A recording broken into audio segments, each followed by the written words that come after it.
ਕੱਲ ਇੱਕ 6 ਮਿੰਟ ਦੀ ਵੀਡੀਓ ਤੇ ਰਿਐਕਸ਼ਨ ਕੀਤਾ ਸੀ। ਇੱਕ ਡਿਬੇਟ ਹੋਈ ਹੈ ਜਾਵੇਦ ਅਖਤਰ ਸਾਹਿਬ ਐਂਡ ਇੱਕ ਮੁਫਤੀ ਸਾਹਿਬ ਦੇ ਵਿਚਾਲੇ। ਟੌਪਿਕ ਹੈ ਡਸ ਗੋਡ ਐਗਜ਼ਿਸਟ। ਇੱਕ ਪਾਸੇ ਆਪਾਂ ਗੱਲ ਸੁਣਦੇ ਹਾਂ there is not no God but Allah.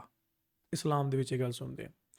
God ਸ਼ਬਦ ਨੂੰ ਮਾਨਤਾ ਪ੍ਰਾਪਤ ਬਹੁਤ ਘੱਟ ਹੈ ਕਈ ਥਾਵਾਂ ਤੇ ਧਰਮਾਂ ਦੇ ਵਿੱਚ, ਠੀਕ ਹੈ। ਸਨਾਤਨ ਦੇ ਵਿੱਚ ਵੀ ਗੋਡ ਨਹੀਂ ਕਿਹਾ ਜਾਂਦਾ, ਉੱਧਰ ਵੀ ਜੋ ਹੈ ਭਗਵਾਨ ਈਸ਼ਵਰ ਕਿਹਾ ਜਾਂਦਾ ਹੈ। ਸਿੱਖਾਂ ਦੇ ਵਿੱਚ ਵੀ ਵਾਹਿਗੁਰੂ ਕਹਿ ਕੇ ਸੰਬੋਧਿਤ ਕੀਤਾ ਜਾਂਦਾ ਹੈ। ਗੋਡ ਇੱਕ ਵੈਸਟਰਨ ਕਲਚਰ ਦਾ ਸ਼ਬਦ ਹੈ, ਠੀਕ ਹੈ ਜੀ। ਤਾਂ ਗੋਡ ਕਿਉਂਕਿ ਪਰਿਭਾਸ਼ਾ ਬਦਲ ਜਾਂਦੀ ਹੈ, ਗੋਡੈਸ ਵੀ ਬਣਾ ਦਿੰਦੇ ਆ ਹੈ ਨਾ, ਪਰ ਜੋ ਧਰਮਾਂ ਦੇ ਅਕੋਰਡਿੰਗ ਰੱਬ ਇੱਕ ਹੈ ਅਤੇ ਉਹਦਾ ਕੋਈ ਜੈਂਡਰ ਨਹੀਂ ਹੈਗਾ। ਪਰ ਇੱਧਰ ਗੋਡ ਗੋਡੈਸਸ ਸਮਝੇ, ਮਤਲਬ ਇਹ ਸ਼ਬਦ ਇੱਕ ਇੱਦਾਂ ਦਾ ਜਿਹਦੇ ਨਾਲ ਤੁਸੀਂ ਹੇਰ ਫੇਰ ਕਰ ਸਕਦੇ ਹੋ, ਪਰ ਰੱਬ ਸ਼ਬਦ ਇੱਕ ਇੱਦਾਂ ਦਾ ਜਿਹਦੇ ਨਾਲ ਤੁਸੀਂ ਹੇਰ ਫੇਰ ਨਹੀਂ ਕਰ ਸਕਦੇ। ਤਾਂ ਕਰਕੇ ਇਹ ਮਾਨਤਾ ਪ੍ਰਾਪਤ ਜਾਂ ਹੈ ਨਹੀਂ, ਠੀਕ ਹੈ। ਸੋ ਪਰ ਇਹ ਗੱਲ ਤਾਂ ਹੁਣ ਮੈਂ ਤੁਹਾਨੂੰ ਦੱਸ ਰਿਹਾ, ਪਰ ਕਈ ਲੋਕ ਸ਼ਾਇਦ ਇਸ ਗੱਲ ਨੂੰ ਇਸ ਤਰ੍ਹਾਂ ਨਹੀਂ ਲੈਂਦੇ, ਠੀਕ ਹੈ ਜੀ। ਅੱਜ ਦੀ ਵੀਡੀਓ 2 ਘੰਟੇ ਦੀ ਹੈ। ਸ਼ੁਰੂ ਕਰ ਰਹੇ ਹਾਂ ਆਪਾਂ ਰਿਐਕਸ਼ਨ ਕਰਨਾ, ਵਿੱਚ ਮੈਂ ਆਪਣੀ ਇਨਪੁਟਸ ਵੀ ਦਊਂਗਾ ਅਤੇ ਪਰ ਆਈ ਡੋਂਟ ਨੋ ਕਿ ਮੈਂ ਕਿੰਨੀ ਕੁ ਸ਼ੂਟ ਕਰ ਪਾਉਣਾ। ਜੇ ਅੱਧੀ ਸ਼ੂਟ ਹੋਈ ਤਾਂ ਆਪਾਂ ਬਾਕੀ ਦੀ ਅਗਲੇ ਪਾਰਟ ਵਿੱਚ ਕਰਾਂਗੇ, ਠੀਕ ਹੈ। ਸੋ ਵੀਡੀਓ ਕਰਦੇ ਹਾਂ ਸ਼ੁਰੂ। ਪੂਰੀ ਵੀਡੀਓ ਦੇਖੋ ਆਰਾਮ ਨਾਲ, ਐਂਡ ਜੋ ਤੁਹਾਡੇ ਮਨਾਂ ਦੇ ਵਿੱਚ ਗੱਲਬਾਤ ਆਏਗੀ ਤੁਸੀਂ ਵੀ ਨਾਲ ਸ਼ੇਅਰ ਕਰਨੀ ਹੈ। ਇਹ ਨਾ ਸੋਚੋ ਕਿ ਤੁਸੀਂ ਪੂਰੀ ਵੀਡੀਓ ਦੇਖ ਕੇ ਕਮੈਂਟ ਕਰਨਾ। ਜੋ ਵੀ ਗੱਲ ਤੁਹਾਡੇ ਮਨ 'ਚ ਆਉਂਦੀ ਹੈ ਤੁਸੀਂ ਕਮੈਂਟ ਕਰ ਸਕਦੇ ਹੋ, ਭਾਵੇਂ 10 ਕਮੈਂਟ ਕਰੋ, ਭਾਵੇਂ 100 ਕਮੈਂਟ ਕਰੋ, ਪਰ ਕਮੈਂਟ ਜ਼ਰੂਰ ਕਰਿਓ। ਮੈਂ ਸਾਰੇ ਕਮੈਂਟ ਰੀਡ ਕਰਾਂਗਾ ਐਂਡ ਕੋਸ਼ਿਸ਼ ਵੀ ਕਰਾਂਗਾ ਕਿ ਜਵਾਬ ਉਹਨਾਂ ਦੇ ਸਕਾਂ। ਸੋ ਆਓ देखिए। जबकि गॉड नॉन फिजिकल और सुपर नेचुरल रियलिटी है, लिहाजा नॉन फिजिकल रियलिटी को आप उस टूल के साथ नहीं चेक कर सकते जिसका काम फिजिकल रियलिटी को तलाश करना है। लिहाजा आज इस डिबेट में गॉड की एग्जिस्टेंस को साबित करने या उसे डिनाई करने में साइंटिफिक एविडेंस को एक्सेप्ट नहीं किया जाएगा। दूसरा स्टैंडर्ड हो सकता है रेविलेशन, कि रेविलेशन के जरिए हम ये साबित करें कि गॉड एग्जिस्ट करता है या नहीं। लेकिन ये स्टैंडर्ड भी आज इररेलेवेंट है। क्यों? क्योंकि रेविलेशन मेरे नज़दीक सोर्स ऑफ नॉलेज है, वैलिड सोर्स ऑफ नॉलेज है, लेकिन हमारे जावेद अख्तर साहब के नज़दीक ये वैलिड सोर्स ऑफ नॉलेज नहीं है। लिहाजा आज की डिबेट में मैं एक भी एविडेंस किसी भी मजहबी स्क्रिप्चर से नहीं दूंगा, ताकि जावेद अख्तर साहब के लिए वो अनएक्सेप्टेबल ना हो। तीसरा जो मेयार हो सकता है वो है ऑब्जर्वेशन, कि भाई कोई कहे कि हमें खुदा दिखाओ, अगर है तो दिखाओ, या ये कि खुदा के एग्जिस्टेंस पर एम्पेरिकल एविडेंस दो, तो ये है दर हकीकत गलत टूल का इस्तेमाल करना। ये ऐसा ही है कि जावेद साहब मुझसे ये मुतालबा करें कि मुफ्ती साहब आप मेटल डिटेक्टर के जरिए प्लास्टिक डिटेक्ट करके दिखाएं। अब चूंकि प्लास्टिक डिटेक्ट नहीं हो पा रही है, लिहाजा plastic does not exist. No, you are using the wrong tool. इस टूल से प्लास्टिक को डिटेक्ट नहीं किया जाता। लिहाजा मैं समझता हूं कि गॉड के एग्जिस्टेंस पर एम्पेरिकल एविडेंस का मुतालबा करना एक बचकाना मुतालबा है, और हमारे रिस्पेक्टेड जनाब जावेद अख्तर साहब इस स्टेज से अब बहुत आगे निकल चुके हैं। अब बचता है एक ही स्टैंडर्ड, और वो स्टैंडर्ड है अक्ल, लॉजिक, रीजनिंग। और यही वो स्टैंडर्ड है जिसके तहत गॉड की एग्जिस्टेंस को साबित किया जाएगा या गॉड की एग्जिस्टेंस को डिनाई किया जाएगा। लेकिन चूंकि ये बहुत इंपॉर्टेंट और सेंसिटिव टॉपिक है, इसलिए लॉजिकल आर्ग्यूमेंट भी ऐसा होना चाहिए जो डेफिनेटिव हो, इनडेफिनेटिव ना हो, जो 2 और 2 4 की तरह बिल्कुल वाजे हो, जिसे लॉजिकली रिजेक्ट करना पॉसिबल नहीं हो। फॉर एग्जाम्पल हमारे रिस्पेक्टेड मिस्टर सौरभ साहब, ये एक इंसान है और तमाम इंसान कॉन्शियस बीइंग है। लिहाजा नतीजा क्या निकला? हमारे सौरभ साहब भी कॉन्शियस बीइंग है। क्या ये इनडेफिनेट आर्ग्यूमेंट है या डेफिनेट आर्ग्यूमेंट है? ये डेफिनेट आर्ग्यूमेंट है।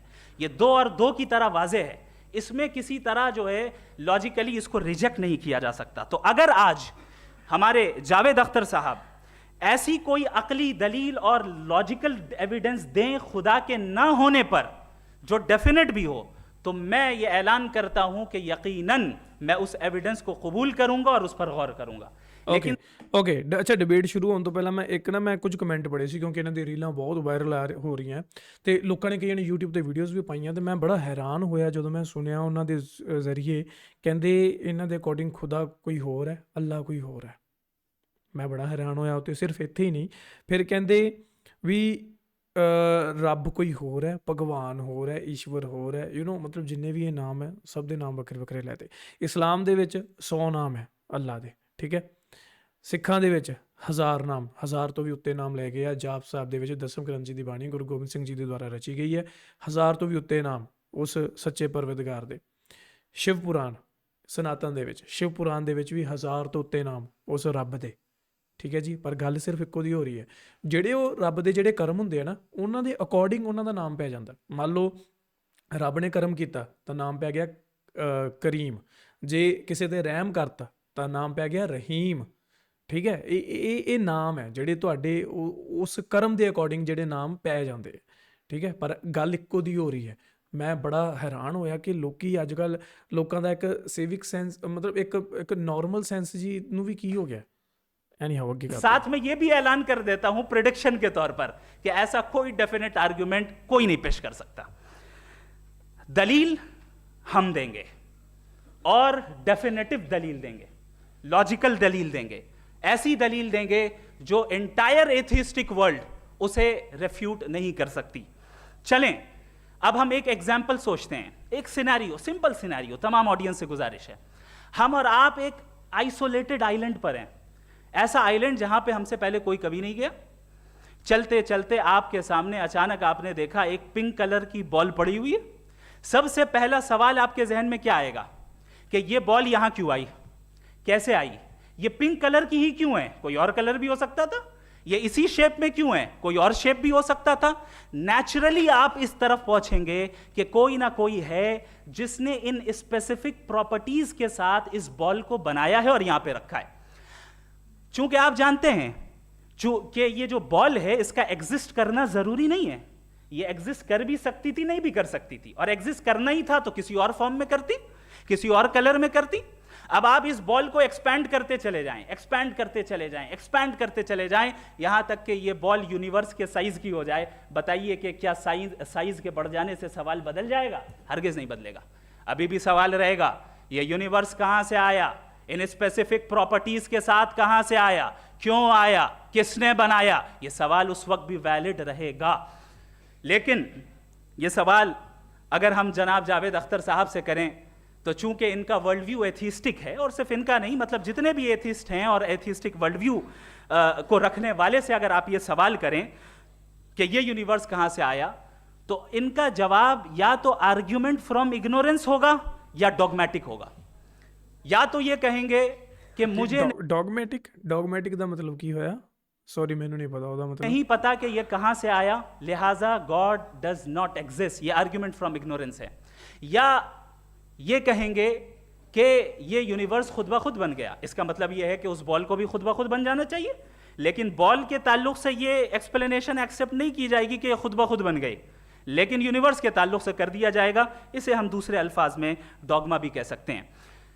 दूसरी चीज, हमारे जावेद अख्तर साहब जरूर गॉड ऑफ गैप्स की मिसाल भी जरूर देंगे, और मिसाल देंगे कि पहले ज़माने में बिजलियां कड़कती थी तो लोगों ने किसी एक खुदा की तरफ, और बारिश होती थी तो दूसरे खुदा की तरफ मंसूब कर दिया, उनके पास दलील नहीं थी। यह हमारा वर्ल्ड व्यू है ही नहीं, यह हमारा वर्ल्ड व्यू है ही नहीं, क्योंकि नेचुरल फिनोमेना के प्रोसेस की इंटरप्रिटेशन को जान लेने से यह कहां से साबित हो गया कि गॉड एग्जिस्ट नहीं करता है। इस पर मैं इंशाल्लाह अभी आगे बात करूंगा। आप हजरात ये भी देखेंगे, और मैं ये एक्सपेक्ट करता हूं कि हमारे रिस्पेक्टेड जनाब जावेद अख्तर साहब ज़रूर इमोशनल आर्ग्यूमेंट्स भी देंगे, जो कि एक लॉजिकल फेलेसी है जब बात आती है ट्रुथ को डिसाइड करने में। क्यों? मिसाल के तौर पर वो कहेंगे कि अगर गॉड है तो ईविल क्यों एग्जिस्ट करता है, जबकि मैं कहता हूं ईविल का एग्जिस्ट करना गॉड के एग्जिस्ट करने की दलील है, उसके खिलाफ नहीं है। चूंकि अगर गॉड है तो हम सब उसके सामने अकाउंटेबल हैं, और अगर हम अकाउंटेबल हैं तो अकाउंटेबिलिटी के लिए ईविल का मौजूद होना जरूरी है, उसके बगैर हम अकाउंटेबल नहीं हो सकते। और अगर हम अकाउंटेबल नहीं हैं तो हम जनाब जावेद अख्तर साहब से पूछेंगे कि आप बताएं कि फिर सफरिंग इस दुनिया में क्यों है? अगर खुदा नहीं है तो सफरिंग क्यों है? और उन लोगों के जज्बे का क्या जिनके अंदर सफरिंग के बाद इंतकाम लेने का जज्बा पाया जाता है और वो इस दुनिया से ऐसे ही चले गए, क्या उनकी सारी तकलीफें बेकार चली जाएंगी? अब आ जाएं उसी एग्जाम्पल की तरफ कि बॉल मुझसे अगर कोई पूछे। एक सेकंड, ओके, एक मेरे को इत्थे एक कमेंट है, ਦੇਖੋ ਮੈਂ ਤੁਹਾਨੂੰ ਅੱਗੇ ਕਿਹਾ ਸੀਗਾ ਕਿ ਜੋ ਸਿੱਖਾਂ ਦੇ ਅਕੋਰਡਿੰਗ ਜਿਹੜੀ ਡੈਫੀਨੇਸ਼ਨ ਹੈ ਇਸ ਰੱਬ ਦੀ, ਤਾਂ ਉਹ ਮੈਂ ਤੁਹਾਡੇ ਨਾਲ ਕੱਲ ਗੱਲ ਕੀਤੀ ਸੀ। ਜਦੋਂ ਤੁਸੀਂ ਗੁਰੂ ਗ੍ਰੰਥ ਸਾਹਿਬ ਜੀ ਦਾ ਅਧਿਐਨ ਕਰਦੇ ਹੋ, ਪਹਿਲੀ ਬਾਣੀ ਦੇ ਵਿੱਚ ਜੋ ਪਹਿਲੇ ਅੱਖਰ ਆ ਉਹੀ ਹੈ ਇੱਕ ਓੰਕਾਰ ਸਤਿਨਾਮ ਕਰਤਾ ਪੁਰਖ ਨਿਰਭਉ ਨਿਰਵੈਰ ਅਕਾਲ ਮੂਰਤ ਅਜੂਨੀ ਸੈਭੰ ਗੁਰ ਪ੍ਰਸਾਦ। ਠੀਕ ਹੈ ਜੀ, ਇਹਦਾ ਮਤਲਬ ਹੈ ਕਿ ਰੱਬ ਇੱਕ ਹੈ, ਇੱਕ ਓੰਕਾਰ। ਠੀਕ ਹੈ, ਉਹੀ ਸੱਚਾ, ਉਹ ਤੋਂ ਬਿਨਾਂ ਹੋਰ ਕੋਈ ਸੱਚਾ ਨਹੀਂ। ਤੇ ਉਹਨੂੰ ਕਿਸੇ ਨੇ ਪੈਦਾ ਨਹੀਂ ਕੀਤਾ, ਉਹਨੂੰ ਕਿਸੇ ਨੇ ਪੈਦਾ ਨਹੀਂ ਕੀਤਾ। ਜਿਵੇਂ ਆਪਾਂ ਯੂਨੀਵਰਸ ਦੀ ਗੱਲ ਕਰਦੇ ਹਾਂ ਤਾਂ ਆਪਾਂ ਯੂਨੀਵਰਸ ਕਹਿੰਦੇ ਆ ਨਾ, ਜਿਵੇਂ ਇਹਨਾਂ ਨੇ ਇੱਕ ਐਗਜ਼ਾਮਪਲ ਦੇ ਰਹੇ ਪਿੰਕ ਬਾਲ ਵਾਲੀ, ਕਿ ਕਿਸੇ ਨੇ ਉਹਦੇ 'ਚ ਕੁਛ ਕੀਤਾ, ਕੋਈ ਇਨਪੁਟ ਕੀਤੀ, ਕੋਈ ਐਫਰਟਸ ਲਗਾਏ, ਫੇਰ ਜਾ ਕੇ ਪਿੰਕ ਬਾਲ ਬਣੀ। ਤਾਂ ਉਸੇ ਤਰ੍ਹਾਂ ਯੂਨੀਵਰਸ ਵੀ ਫੇਰ ਹੀ ਬਣਿਆ ਜੇ ਕਿਸੇ ਨੇ ਬਣਾਇਆ ਤਾਂ। ਪਰ ਉਹ ਜਿਹੜਾ ਰੱਬ ਦੀ ਗੱਲ ਹੋ ਰਹੀ ਹੈ ਨਾ, ਉਹ ਆਪਣੇ ਆਪ 'ਚੋਂ ਹੀ ਪੈਦਾ ਹੋਇਆ, ਕਰਤਾ ਪੁਰਖ। ਉਹਨੂੰ ਕੋਈ ਬਣਾਉਣ ਵਾਲਾ ਨਹੀਂ, ਉਹਦਾ ਕੋਈ ਮਾਂ ਨਹੀਂ, ਉਹਦਾ ਕੋਈ ਪਿਓ ਨਹੀਂ। ਠੀਕ ਹੈ, ਉਹ ਇੱਕ ਐਨਰਜੀ ਹੈ, ਇੱਕ ਵਾਈਬ ਹੈ, ਇੱਕ ਇੱਕ ਸਾਊਂਡ ਹੈ, ਇੱਕ ਵਾਈਬ੍ਰੇਸ਼ਨ ਹੈ, ਵਟ ਐਵਰ ਜੋ ਤੁਸੀਂ ਨਾਮ ਦੇਣਾ ਚਾਹੁੰਦੇ ਆ ਦੇ ਸਕਦੇ ਆ। ਠੀਕ ਹੈ, ਤਾਂ ਇਹ ਤੁਹਾਡੇ 'ਤੇ ਹੈ। ਪਰ ਉਹਦੀ ਕੋਈ ਫਾਰਮ ਨਹੀਂ ਹੈਗੀ, ਉਹਦਾ ਕਿਸੇ ਨਾਲ ਕੋਈ ਵੈਰ ਵਿਰੋਧ ਨਹੀਂ ਗਾ, ਉਹਦਾ ਕੋਈ ਆਕਾਰ ਨਹੀਂ ਹੈਗਾ।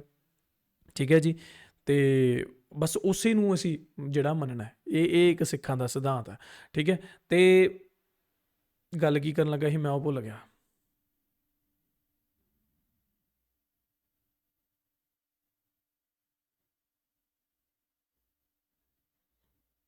ਇਹਨਾਂ ਨੇ ਕਿਹਾ ਕਿ ਜੇ ਰੱਬ ਨਹੀਂ ਹੈ ਤਾਂ ਸਫਰਿੰਗ ਕਿਉਂ ਹੈ, ਕੁਛ ਇੱਦਾਂ ਦੀ ਇਹਨਾਂ ਨੇ ਦਲੀਲ ਦਿੱਤੀ ਨਾ। ਪਰ ਦੇਖੋ ਸਫਰਿੰਗ ਤਾਂ ਹੈ, ਕਿਤੇ ਭੂਚਾਲ ਆ ਰਹੀ ਹੈ, ਕਿਤੇ ਸੁਨਾਮੀ ਆ ਰਹੀ ਹੈ, ਕਿਤੇ ਕੁਛ ਹੋ ਗਿਆ, ਕਿਸੇ ਨੇ ਕਿਸੇ ਦਾ ਰੇਪ ਕਰਤਾ, ਕਿਸੇ ਨੇ ਕਤਲ ਕਰਤਾ, ਇਹ ਤਾਂ ਸਭ ਕੁਛ ਹੈ ਬਈ। ਉਹ ਰੱਬ ਨੇ ਤੁਹਾਨੂੰ ਮਾਈਂਡ ਦਿੱਤਾ, ਤੁਹਾਨੂੰ ਦਿਮਾਗ ਦਿੱਤਾ। ਉਹ ਦਿਮਾਗ ਇਸੇ ਕਰਕੇ ਡਿਵੈਲਪ ਹੋਇਆ ਇਨਸਾਨਾਂ ਦਾ, ਤਾਂ ਜੋ ਤੁਸੀਂ ਆਪਣੀ ਮਰਜ਼ੀ ਦੇ ਅਨੁਸਾਰ ਜ਼ਿੰਦਗੀ ਜਿਉ ਸਕੋ। ਜੋ ਵੀ ਤੁਸੀਂ ਕਰਮ ਕਰਨੇ ਆ ਤੁਹਾਨੂੰ ਉਹਦਾ ਫਲ ਮਿਲਣਾ। ਠੀਕ ਹੈ, ਸਿੱਧੀ ਜੀ ਖੇਡ ਹੈ, ਇੱਕ ਆਮ ਜੀ ਖੇਡ ਹੈ ਵੀ ਜੇ ਤੁਸੀਂ ਗਲਤ ਕੰਮ ਕਰੋਗੇ ਤੁਹਾਨੂੰ ਉਹਦੀ ਸਜ਼ਾ ਮਿਲੂਗੀ। ਠੀਕ ਹੈ, ਫਿਜ਼ੀਕਲ ਵਰਲਡ ਦੇ ਵਿੱਚ ਵੀ ਮਿਲ ਜੂਗੀ, ਅਤੇ ਬਾਅਦ ਵਿੱਚ ਜੇ ਆਫਟਰ ਲਾਈਫ ਹੈ ਤਾਂ ਠੀਕ ਹੈ। ਦੇਖੋ ਧਾਰਮਿਕ ਕਿਤਾਬਾਂ ਦੇ ਵਿੱਚ ਤਾਂ ਲਿਖਿਆ, ਸਾਰਿਆਂ ਕਿਤਾਬਾਂ 'ਚ ਲਿਖਿਆ ਆਫਟਰ ਲਾਈਫ ਬਾਰੇ। ਠੀਕ ਹੈ, ਪਰ ਸਿੱਖਾਂ ਦੇ ਵਿੱਚ ਪ੍ਰੈਜ਼ੈਂਟ ਲਾਈਫ ਨੂੰ ਜ਼ਿਆਦਾ ਇੰਪੋਰਟੈਂਸ ਦਿੱਤੀ ਗਈ ਹੈ ਕਿ ਤੁਹਾਡਾ ਅੱਜ ਕੀ ਹੈ, ਤੁਸੀਂ ਉਹਦੇ 'ਤੇ ਜ਼ਿਆਦਾ ਤਵੱਜੋ ਦੇਣੀ ਹੈ। ਤੁਹਾਡਾ ਪਾਸਟ ਕੀ ਹੈ ਅਤੇ ਤੁਹਾਡਾ ਫਿਊਚਰ ਕੀ ਹੋਣਾ, ਤੁਸੀਂ ਉਹਦੇ 'ਚ ਧਿਆਨ ਨਹੀਂ ਦੇਣਾ। ਠੀਕ ਹੈ, ਤੁਸੀਂ ਆਪਦੇ ਪ੍ਰੈਜ਼ੈਂਟ ਨੂੰ ਸਹੀ ਕਰਨਾ ਪਹਿਲਾਂ ਤਾਂ, ਵੀ ਹਾਂ ਵੀ ਤੁਸੀਂ ਚੰਗੇ ਕੰਮ ਕਰਨੇ ਆ। ਤੁਸੀਂ ਇਹ ਨਹੀਂ ਕਿ ਤੁਸੀਂ ਸਾਰੀ ਉਮਰ ਗਲਤ ਕੰਮ ਕਰਕੇ ਅਤੇ ਸਾਲ 'ਚ ਇੱਕ ਵਾਰੀ ਤੁਸੀਂ ਪਾਠ ਕਰਾ ਲਓ ਅਤੇ ਜਾਂ ਕੁਛ ਕਰਾ ਲਓ ਇੱਦਾਂ ਦਾ, ਜਾਂ ਜੇ ਦੂਜੇ ਅਕੋਰਡਿੰਗ ਦੇਖੀਏ ਵੀ ਤੀਰਥ ਯਾਤਰਾ 'ਤੇ ਚੱਲ ਗਏ, ਜਾਂ ਸਾਰੀ ਸਾਲ ਗਲਤ ਕੰਮ ਕਰਦੇ ਰਹੇ ਅਤੇ ਹੱਜ ਬਾਅਦ 'ਚੋਂ ਚੱਲ ਗਏ। ਇੱਦਾਂ ਨਹੀਂ ਵੀ ਤੁਸੀਂ ਪ੍ਰੈਜ਼ੈਂਟ 'ਚ ਪਹਿਲਾਂ ਚੰਗੇ ਕੰਮ ਕਰੋ, ਉਸ ਤੋਂ ਬਾਅਦ ਦੇਖਾਂਗੇ ਕੀ ਹੋਣਾ। ਵੈਸੇ ਇਸ ਸਿੱਖਾਂ ਦੇ ਵਿੱਚ ਕਿਹਾ ਜਾਂਦਾ ਸੱਚਖੰਡ ਨਿਵਾਸੀ ਹੋਣਾ, ਕਿ ਚੰਗੇ ਕੰਮ ਕਰੋਗੇ ਸੱਚਖੰਡ ਨਿਵਾਸੀ ਹੋਵੋਗੇ, ਨਹੀਂ ਤਾਂ ਜੋਨੀਆਂ 'ਚ ਪੈ ਜਾਓਗੇ, ਇਹ ਮੰਨਿਆ ਜਾਂਦਾ। ਸੋ यही गल है, बाकी आगे देखते हैं। इस बॉल को किसने बनाया और या इस एक्सपेंडेड बॉल को किसने बनाया? मैं कहूंगा कि चूंकि ये यूनिवर्स और इस यूनिवर्स की तमाम चीजें कॉन्टिंजेंट हैं। कॉन्टिंजेंट होने का मतलब ये होता है कि जो अपने एग्जिस्टेंस पे किसी के ऊपर डिपेंड करती हो, तो जाहिर है ये यूनिवर्स कॉन्टिंजेंट है। और अगर कोई चीज़ कॉन्टिंजेंट नहीं है तो मैं रिक्वेस्ट करूंगा कि मुझे दिखा दें कि कौन सी चीज़ यूनिवर्स में कॉन्टिंजेंट नहीं है, हम भी ज़रा गौर कर लें और हम भी देख लें। और जब कॉन्टिंजेंट चीज़ें मौजूद हैं तो फिलोसोफर्स की इस्तिलाह के मुताबिक, हम उस टर्मिनोलॉजी के मुताबिक हम उस जगह तक पहुंचते हैं और उस हस्ती तक पहुंचते हैं जिसे नेसेसरी बीइंग कहा जाता है, कि ये वो नेसेसरी बीइंग है जिसका मौजूद ना होना नामुमकिन हो। चूंकि अगर ये मौजूद ना हो तो सारी चीज़ें एग्जिस्टेंस में आएंगी ही नहीं, और ये सारी कॉन्टिंजेंट चीज़ें उसी के ऊपर डिपेंड करती हैं। अब अगर आप ये सवाल करते हैं कि फिर उस हस्ती को किसने बनाया, फिर उसका कॉज क्या है, फिर उसका कॉज क्या है, फिर उसका कॉज क्या है, और एंडलेसली चले जाएं, इसे हम कहते हैं इन्फिनिट रीग्रेस ऑफ कॉजेज, जो कि लॉजिकल फैलेसी है। कॉन्सेप्चुअली इन्फिनिटी पॉसिबल है। मिसाल के तौर पे न्यूमेरिकल्स 1 2 3 गिनते चले जाएं, इन्फिनिट नंबर्स हैं। मैं कॉन्सेप्चुअली बात नहीं कर रहा, प्रैक्टिकली रियलिटी में साबित करके दिखाएं कि infinite regress of causes possible हैं या नहीं। अगर पॉसिबल हैं तो हम मान लेंगे, मिसाल दे दें, और पॉसिबल नहीं है तो एक ही ऑप्शन बचता है जिसे हम कहते हैं नेसेसरी बीइंग। ऐसी नेसेसरी बीइंग जो इंडिपेंडेंट है, चूंकि अगर वो डिपेंडेंट हुई तो वो नेसेसरी नहीं रहेगी। ऐसी इंडिपेंडेंट बीइंग जो इटर्नल है, अगर वो इटर्नल नहीं होगी, उसकी बिगिनिंग होगी, तो वो खुद कॉन्टिंजेंट है। ऐसी बीइंग जो पावरफुल है, क्योंकि कॉन्टिंजेंट को एक्चुअलाइज करने के लिए पावर चाहिए। ऐसी बीइंग जो इंटेलिजेंट है और नॉलेजेबल है, क्योंकि ये यूनिवर्स स्पेसिफिक फॉर्म और स्पेसिफिक लॉज ऑफ नेचर के तहत प्रिसाइजली चल रहा है। Thank you. Thank you okay ਉਹੀ ਗੱਲਾਂ ਇਹਨਾਂ ਨੇ ਕਹੀਆਂ ਜਿਹੜੀਆਂ ਤੁਹਾਨੂੰ ਮੈਂ ਦੱਸੀਆਂ, ਜਿਹੜੀਆਂ ਅਸੀਂ ਸਟਾਰਟਿੰਗ 'ਚ ਕਿਹਾ ਕਿ ਉਹ ਰੱਬ ਆਪਣੇ ਆਪ ਬਣਿਆ, ਉਹਨੂੰ ਕਿਸੇ ਨੇ ਬਣਾਇਆ ਨਹੀਂ ਹੈ। मैं इन दलीलों के बाद जावेद अख्तर साहब से गुजारिश करूंगा, आप बैठ के बोलना चाहेंगे या वहाँ? जी।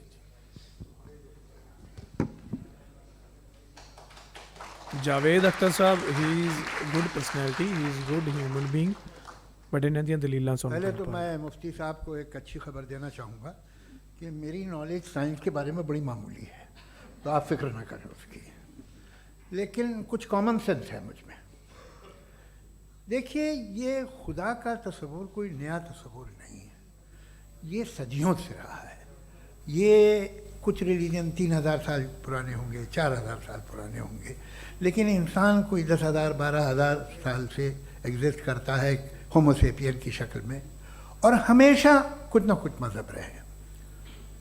ये मज़हब जाहिलों के नहीं थे, ये मज़हब एक ऐसी ग्रीक सोसाइटी के थे जहाँ बड़े बड़े फिलोसफर्स पैदा हुए। ये मज़हब इजिप्शियंस के थे जिन्होंने पिरामिड्स बनाए थे। ये रोमन्स के थे कि जिनका आर्किटेक्चर और सेनेट यानी पहली बुनियाद डेमोक्रेसी सही है, लिमिटेड थी मगर डेमोक्रेसी थी, ये उन लोगों ने किए थे। तो इनका जो जुपिटर था, रा था, ज़्यूस था, उन्हें उस पर इतना ही एतमाद था जितना आज किसी मजहबी आदमी को अपने खुदा पे होगा। क्रिश्चियनिटी आने से पहले यूरोप में एक मज़हब था जर्मेनिक रिलीजन, उसका एक खुदा था, उसकी एक बीवी थी, उसके 2 बेटे थे, एक बेटी थी। फिर जर्मनी में जब यूरोप में क्रिश्चियनिटी आई तो वो खुदा, उसकी बीवी और पूरे ख़ानदान चला गया। तो अगर हम हिस्ट्री देखें तो खुदा जो हैं वो ज़्यादातर फ़नी हैं, वो हमेशा रहे नहीं, और वो जो लोग इन्हें मानते थे उनको आप कहें वो तो जाहिल थे, उन्हें तो कुछ पता ही नहीं था, ऐसा नहीं है। वो अपने वक्त में बड़े काबिल लोग थे और अपने वक्त में उन्होंने बड़े बड़े काम किए हैं, फिलोसफर्स थे, साइंटिस्ट थे, लेकिन उनका मज़हब कहाँ गया, उनके खुदा कहाँ गए? आज जो खुदा हैं दुनिया में लोग उन्हें मानते हैं। आपको क्या मालूम कि कितने बरसों के बाद क्या होने वाला है? हम यूरोप में देखते हैं तो चर्च खाली हैं। तो वक्त के साथ चीज़ें बदलती हैं। जहाँ तक इसका ताल्लुक़ है मज़हबों का, हर मज़हब आपसे एक चीज़ मांगता है, फेथ। ये फेथ क्या चीज़ होती है? What is the difference between faith and belief? ये तो बहुत ही अहमकाना बात होगी कि कोई आदमी कहे साहब अगर खुदा है तो मुझे दिखाइए। ये तो जाहिलाना बात हुई। मैंने तो नॉर्थ पोल नहीं देखा है, मगर मैं मानता हूँ कि नॉर्थ पोल है। मैं क्यों मानता हूँ? इसलिए कि अगर ये दुनिया राउंड है तो उसका कोई टॉप होगा। कुछ लोग हैं जो वहाँ गए भी हैं, कॉमन सेंस कहता है कि ऐसा होगा, सबूत है, गवाह है, रीज़न है। तो ये मेरा फेथ नहीं है। तो फेथ में और बिलीफ में डिफरेंस क्या है? जो मज़हब मांगता है आपसे, हर मज़हब फेथ मांगता है। फेथ का मतलब ये है कि ना कोई गवाह हो, ना कोई सबूत हो, ना कोई रैशनल हो, ना कोई लॉजिक हो, ना कोई प्रूफ हो, मगर तुम एक बात को मानो। ये है फेथ। एक मिनट ओके, ਇਹਨਾਂ ਦਾ ਪੁਆਇੰਟ ਵੈਲਿਡ ਹੈ ਇੱਥੇ, ਠੀਕ ਹੈ, ਤੁਹਾਨੂੰ ਮੈਂ ਦੱਸਦਾ ਵੈਲਿਡ ਕਿਉਂ ਆ। ਪਰ ਇਹ ਜਿਹੜੀ ਇਹ ਐਕਚੁਅਲ ਧਰਮ ਦੀ ਗੱਲ ਕਰ ਰਹੇ ਆ ਇੱਥੇ। ਧਰਮ ਤਾਂ ਲੋਕਾਂ ਨੇ ਬਣਾਏ ਆ, ਠੀਕ ਹੈ। ਧਰਮ ਤਾਂ ਬਹੁਤ ਟਾਈਮ ਪਹਿਲਾਂ ਤੋਂ, ਜਿਵੇਂ ਇਹਨਾਂ ਨੇ ਦੱਸਿਆ ਕਿ ਪਹਿਲਾਂ ਗ੍ਰੀਕ ਮੈਥੋਲੋਜੀ ਵੀ ਸੀ, ਗ੍ਰੀਕ ਸੀਗੇ, ਫਿਰ ਰੋਮਨ, ਐਗਜ਼ਿਪਸ਼ੀਅਨ ਅਤੇ ਹੋਰ ਵੀ ਬੜੇ ਆਏ ਹੈ ਨਾ। ਤਾਂ ਬਹੁਤ ਗੋਡ ਤਾਂ ਬਹੁਤ ਤਰ੍ਹਾਂ ਦੇ ਰਹੇ ਹੈ, ਪੂਰੀ ਦੁਨੀਆ ਦੇ ਵਿੱਚ ਬਹੁਤ ਤਰ੍ਹਾਂ ਦੇ ਰਹੇ ਹੈ। ਅਤੇ ਉਹ ਇਨਸਾਨੀ ਗੋਡ ਹੈ, ਉਹ ਜਿਨ੍ਹਾਂ ਨੂੰ ਆਪਾਂ ਗੋਡ, ਮੈਂ ਸਟਾਰਟਿੰਗ 'ਚ ਕਿਹਾ ਸੀ ਨਾ, ਗੋਡ, ਰੱਬ ਨੂੰ ਗੋਡ ਨਹੀਂ ਕਹਿ ਸਕਦੇ ਆਪਾਂ, ਕਿਉਂਕਿ ਗੋਡ ਦੇ ਨਾਲ ਛੇੜਛਾੜ ਹੁੰਦੀ ਰਹੀ ਹੈ। ਗੋਡ ਆਇਆ ਗਿਆ ਇੱਦਾਂ ਚੱਲਦਾ ਰਿਹਾ, ਠੀਕ ਹੈ। ਹੁਣ ਜਿਵੇਂ ਹਿੰਦੂਆਂ ਦੇ ਵਿੱਚ 33 ਕਰੋੜ ਦੇਵੀ ਦੇਵਤੇ ਮੰਨੇ ਜਾਂਦੇ ਅਤੇ ਉਹਨਾਂ ਨੂੰ ਗੋਡ ਮੰਨਿਆ ਜਾਂਦਾ, ਠੀਕ ਹੈ। ਪਰ ਉਹ ਨਹੀਂ, ਰੱਬ ਇੱਕ ਹੈ, ਰੱਬ ਇੱਕ ਹੈ। ਵਰਨਾ ਬਿਲੀਫ ਹੋਤਾ। ਅੱਛਾ, ਹਾਂ, ਗੱਲ ਇਹ ਧਰਮ ਦੀ ਕਰ ਰਹੇ ਆ, ਜਿਹੜੇ ਕਹਿੰਦੇ ਨਾ ਵੀ ਜਦੋਂ ਧਰਮਾਂ ਦੇ ਵਿੱਚ ਅਸੀਂ ਕਿੰਤੂ ਪਰੰਤੂ ਕਰਦੇ ਆ ਨਾ ਕਿ ਇਹ ਚੀਜ਼ ਇੱਦਾਂ ਕਿਉਂ ਆ, ਉੱਥੇ ਫਿਰ ਉਹ ਸਾਰੇ ਟੁੱਟ ਕੇ ਪੈ ਜਾਂਦੇ ਨਾ। ਵੱਡੇ ਵੱਡੇ ਜਿਹੜੇ ਸੰਤ ਮਹਾਤਮਾ ਹੁੰਦੇ ਆ ਕਿ ਨਹੀਂ ਇੱਦਾਂ ਕਿਵੇਂ ਕਹਿ ਤਾ ਤੁਸੀਂ, ਇੱਦਾਂ ਦਾ ਇਹ ਤਾਂ ਇੱਦਾਂ ਹੀ ਚੱਲਿਆ ਆ ਰਿਹਾ, ਉਹ ਕਹਿੰਦੇ ਆ, ਉਹ ਲੋਕ ਕਹਿੰਦੇ ਆ, ਉਹ ਧਰਮ ਕਹਿ ਸਕਦਾ। ਧਰਮ ਵੀ ਮਤਲਬ ਜਿਹੜਾ ਤੁਹਾਡਾ ਧਾਰਮਿਕ ਗ੍ਰੰਥ ਹੈ ਉਹ ਨਹੀਂ ਕਹਿਣਗੇ। ਜਿਹੜੇ ਲੋਕ ਧਰਮ ਚਲਾ ਰਹੇ ਆ, ਜਿਹੜੇ ਉਹਦੇ ਅਨੁਯਾਈ ਬਣੇ ਹੋਏ ਆ, ਉਹ ਤੁਹਾਨੂੰ ਕਹਿਣਗੇ ਕਿ ਤੁਸੀਂ ਇਦਾਂ ਕਿਵੇਂ ਗਏ, ਹਨਾ। अगर इसमें कुछ भी सबूत होते, गवाह होते, तो फिर इसे आप बिलीफ कहते हैं। जैसे मेरा बिलीफ है कि नॉर्थ पोल है, मेरा फेथ थोड़ी है। फेथ इन तमाम शर्तों को रद्द करता है। तो फिर स्टुपिडिटी क्या है? ਓਕੇ, ਇੱਕ ਮਿੰਟ, ਇਹ ਮੇਰਾ ਫੇਥ ਕੀ ਹੈ ਐਜ਼ ਅ ਸਿੱਖ, ਮੈਂ ਤੁਹਾਨੂੰ ਦੱਸਦਾ। ਮੇਰਾ ਫੇਥ ਇਹ ਹੈ ਕਿ ਜੇ ਇਹ ਨਹੀਂ, ਮੇਰੇ ਨਾਲ ਹੰਡੀ ਵਰਤੀ ਗੱਲ ਹੈ, ਮੈਂ ਇਹ ਨਹੀਂ ਕਹਿ ਰਿਹਾ ਕਿ ਇਹ ਝੂਠ ਹੈ। ਮੈਂ ਕੁਦਰਤ ਦੇ ਵਿੱਚ ਬਹੁਤ ਯਕੀਨ ਰੱਖਦਾ, ਠੀਕ ਹੈ। ਮੈਂ ਉਹ ਕੁਦਰਤ ਨੂੰ ਹੀ ਰੱਬ ਮੰਨਦਾ। ਜਦੋਂ ਤੁਸੀਂ ਕੋਈ ਗਲਤ ਕੰਮ ਕਰਦੇ ਹੋ, ਠੀਕ ਹੈ, ਤਾਂ ਤੁਹਾਨੂੰ ਉਹਦਾ ਖਾਮਿਆਜ਼ਾ ਭੁਗਤਣਾ ਪੈਂਦਾ, ਅੱਜ ਨਹੀਂ ਤੇ ਕੱਲ੍ਹ। ਪਰ ਤੁਹਾਨੂੰ ਉੱਥੇ ਕੋਈ ਐਕਸਪਲੇਨ ਕਰਨ ਨਹੀਂ ਆਊਗਾ ਕਿ ਤੂੰ ਅੱਜ ਤੋਂ ਸਾਲ ਪਹਿਲਾਂ ਆਹ ਚੀਜ਼ ਕੀਤੀ ਸੀ, ਉਹਦੇ ਫਲਸਰੂਪ ਮੈਂ ਤੈਨੂੰ ਆਹ ਚੀਜ਼ ਕਰ ਰਿਹਾ। ਇਹ ਤੁਹਾਨੂੰ ਐਕਸਪਲੇਨ ਕਰਨੀ ਆਊਗਾ, ਇਹ ਤੁਹਾਨੂੰ ਖੁਦ ਸਮਝਣਾ ਪੈਣਾ, ਠੀਕ ਹੈ ਜੀ। ਇਹ ਤੁਹਾਨੂੰ ਖੁਦ ਦਿਮਾਗ ਲਗਾ ਕੇ ਸਮਝਣਾ ਪੈਣਾ ਕਿ ਮੈਂ ਆਹ ਕੰਮ ਕੀਤੇ ਸੀ, ਮੈਨੂੰ ਤਾਂ ਕਰਕੇ ਉਹਦਾ ਫਲ ਆ ਮਿਲ ਗਿਆ। ਲਾਅ ਆਫ ਅਟਰੈਕਸ਼ਨ ਦੀ ਗੱਲ ਕਰ ਲਓ। ਲਾਅ ਆਫ ਅਟਰੈਕਸ਼ਨ ਕੀ ਹੈ? ਦੁਨੀਆ ਦੇ ਵੱਡੇ ਵੱਡੇ ਸਾਇੰਟਿਸਟ, ਪੜ੍ਹੇ ਲਿਖੇ ਲੋਕ, ਫਿਲੋਸਫਰਸ ਗੱਲ ਕਰਦੇ ਆ ਨਾ ਲਾਅ ਆਫ ਅਟਰੈਕਸ਼ਨ ਦੀ, ਕਿ ਤੁਸੀਂ ਇੱਕ ਚੀਜ਼ ਨੂੰ ਜੇ ਜੱਦੋ ਜਹਿਦ ਨਾਲ ਮੰਗਦੇ ਹੋ ਅਤੇ ਐਫਰਟਸ ਕਰਦੇ ਹੋ ਤਾਂ ਪੂਰੀ ਕਾਇਨਾਤ ਜੁੜ ਜਾਂਦੀ ਹੈ ਕਿ ਉਹ ਤੁਹਾਨੂੰ ਉਹ ਚੀਜ਼ ਮਿਲੇਗੀ ਨਾ। ਤਾਂ ਉਹ ਕੀ ਹੈ? ਉਹ ਕਾਇਨਾਤ, ਉਹ ਕੁਦਰਤ ਹੈ, ਉਹ ਪੋਜ਼ੀਟਿਵ ਵਾਈਬਸ ਹੈ, ਉਹ ਇੱਕ ਐਨਰਜੀ ਹੈ, ਠੀਕ ਹੈ। ਜਦੋਂ ਤੁਸੀਂ ਕਿਸੇ ਨੂੰ ਮਿਲਦੇ ਹੋ ਤੁਹਾਨੂੰ ਗੁੱਡ ਵਾਈਬਸ ਆਉਂਦੀਆਂ, ਕਿਉਂ ਆਉਂਦੀਆਂ? ਜੇ ਉਹ ਬੰਦਾ ਚੰਗਾ ਤੁਹਾਨੂੰ ਗੁੱਡ ਵਾਈਬਸ ਆਉਂਦੀਆਂ, ਕਿਉਂ ਆਉਂਦੀਆਂ? ਇਹ ਵਾਈਬ੍ਰੇਸ਼ਨਸ ਦਾ ਖੇਡ ਹੈ, ਸਾਊਂਡ ਐਂਡ ਵਾਈਬ੍ਰੇਸ਼ਨ। ਅਸੀਂ ਇੱਕ ਪੋਡਕਾਸਟ ਕੀਤਾ ਸੀ ਮੇਰੇ ਦੂਜੇ ਚੰਨ ਸਰਮੀਤ ਸਿੰਘ ਤੇ ਪ੍ਰੋਫੈਸਰ ਜਸਵਿੰਦਰ ਸਿੰਘ, ਠੀਕ ਹੈ, ਉਹਨਾਂ ਦੇ ਨਾਲ ਕੀਤਾ ਸੀ। ਉਹਨਾਂ ਨੇ ਸਾਊਂਡ ਅਤੇ ਵਾਈਬ੍ਰੇਸ਼ਨਸ ਦੀ ਇਸ ਇਕੁਐਲਿਟੀ ਨੂੰ ਬੜੇ ਸੋਹਣੇ ਸ਼ਬਦਾਂ ਦੇ ਵਿੱਚ ਡਿਸਕ੍ਰਾਈਬ ਕੀਤਾ ਸੀ। ਤੁਸੀਂ ਉਹ ਇੱਕ ਵਾਰੀ ਦੇਖ ਲਿਓ ਬਾਅਦ ਦੇ ਵਿੱਚ, ਠੀਕ ਹੈ। ਤੁਹਾਨੂੰ ਪਤਾ ਲੱਗ ਜਾਏਗਾ ਕਿ ਗੋਡ ਦੀ ਐਗਜ਼ਿਸਟੈਂਸ ਕੀ ਹੈ, ਗੋਡ ਕੀ ਹੈ, ਅਸੀਂ ਰੱਬ ਨੂੰ ਕੀ ਮੰਨਦੇ ਹਾਂ ਅਤੇ ਪਰ ਅਸਲ ਦੇ ਵਿੱਚ ਰੱਬ ਹੈ ਕੀ। अगर मैं एक बात ऐसी मानूं जिसकी ना कोई लॉजिक है, ना कोई रैशनल है, ना कोई प्रूफ है, ना कोई गवाह है, ना कोई सबूत है, और मैं उसे मानूं। ਅੱਛਾ, ਹੋ ਸਕਦਾ ਹੈ ਬਾਅਦ ਵਿੱਚ ਆਪਾਂ ਨੂੰ ਦੱਸਣ, ਜਿਵੇਂ ਮੈਂ ਗੱਲ ਕਰਮ ਦੀ ਕੀਤੀ ਹੈ ਨਾ, ਕਰਮ ਕਰੋਗੇ ਤਾਂ ਫਲ ਮਿਲਦਾ। ਤਾਂ ਮੇਰੇ ਲਈ ਇੱਕ ਪ੍ਰੂਫ ਹੈ ਬਹੁਤ ਵੱਡਾ ਕਿ ਮੇਰਾ ਬਿਲੀਫ ਹੈ, ਇਹ ਮੇਰਾ ਇੱਕ ਫੇਥ ਹੈ ਮੇਰਾ, ਠੀਕ ਹੈ। तो ये ਹੋ ਸਕਦਾ ਗੱਲ ਹੋਵੇ ਉਹਲੀ ਅੱਗੇ। इसे ही भाई कल को मैं यकीन कर लूँ कि एलॉन मस्क जो है मेरा भाई है, तो मुझे इंतहाई खुशी होगी, सुकून भी बहुत मिलेगा मुझे। लेकिन और कहे भाई क्यों मानते हो, क्या सबूत है भाई, वो तो अमेरिकन है और तुम तो इंडियन हो, वो तो नस्ल अलग है, तुम्हें कभी मिले भी नहीं। साहब देखिए, मेरा फेथ है, इस पर बात न किया। फेथ का मतलब ही यह है कि आप प्रूव नहीं कर ਇਹ एग्जांपल वाली बेवकूफी। अगर आप प्रूव मतलब एग्जांपल नहीं ਵਧੀਆ ਲੱਗੀ कर सकते हो तो फेथ की ज़रूरत ही नहीं। फिर तो आप बात करेंगे, आप कितनी बहस कर लीजिए। अल्टीमेटली दुनिया का हर मजहब फेथ पे टिका है, और फेथ का मतलब है एक ऐसा यकीन जिसका कोई सबूत, कोई गवाह, कोई रैशनल नहीं। अब आप ये कहें, क्या आप ये क्यों कह रहे हैं कि साहब ये कायनात किसने बनाई? कमाल ये है कि आपने बताया कि एक आइलैंड पे गए और एक बॉल देखी। आपने ये नहीं कहा कि आइलैंड किसने बनाया, आपको सिर्फ बॉल पे हैरत हुई। हमने आइलैंड पे हमने हैरत नहीं की, होते हैं आइलैंड। इसी तरह ये आइलैंड है, सितारे, ये गैलेक्सीज, ये सब आइलैंड हैं, खला में। हम उन्हें टेकन फॉर ग्रांटेड लेते हैं, हम पूछते नहीं किसने बनाए। आपने जजीरे के बारे में भी नहीं पूछा है। मेरी पैदाइश कैसे हुई? क्या मैं प्लान्ड पैदा हुआ था? I was plan to be born, या एक लकी स्पर्म था जो किसी एग से चिपक गया? मेरी पैदाइश रैंडम। और इंसाफ जिसे आप कहते हैं, इंसाफ का तो नेचर से कोई वास्ता ही नहीं। जो आप कहते हैं कि एक दिन इंसाफ मिलेगा, इंसाफ is a human concept, nature में कोई इंसाफ नहीं। अगर शेर हिरन को खा जाता है तो उसे कोई सजा नहीं मिलती। अगर एक आंधी आती है और हरे भरे पेड़ों को उखाड़ के फेंक देती है तो आंधियों की जेल नहीं होती है। नेचर में इंसाफ नहीं, इसलिए मुझे नेचर को इंसाफ की ज़रूरत भी नहीं। नेचर तमाम एक है। ओके, अब हम कहें कि साहब ये देखिए जो मैंने खाना खाया था, यहाँ तो नहीं यूँ कर दिया उसे, तो इसे सज़ा मिलनी नहीं। वो सिस्टम है, ऐसे ही चल रहा है। नेचर बगैर इंसाफ के है। इंसाफ इज अ ह्यूमन कॉन्सेप्ट। तो जो आपसे कहता है कि मैं तुम्हें इंसाफ दूंगा, वो इंसानी जहन की पैदावार है।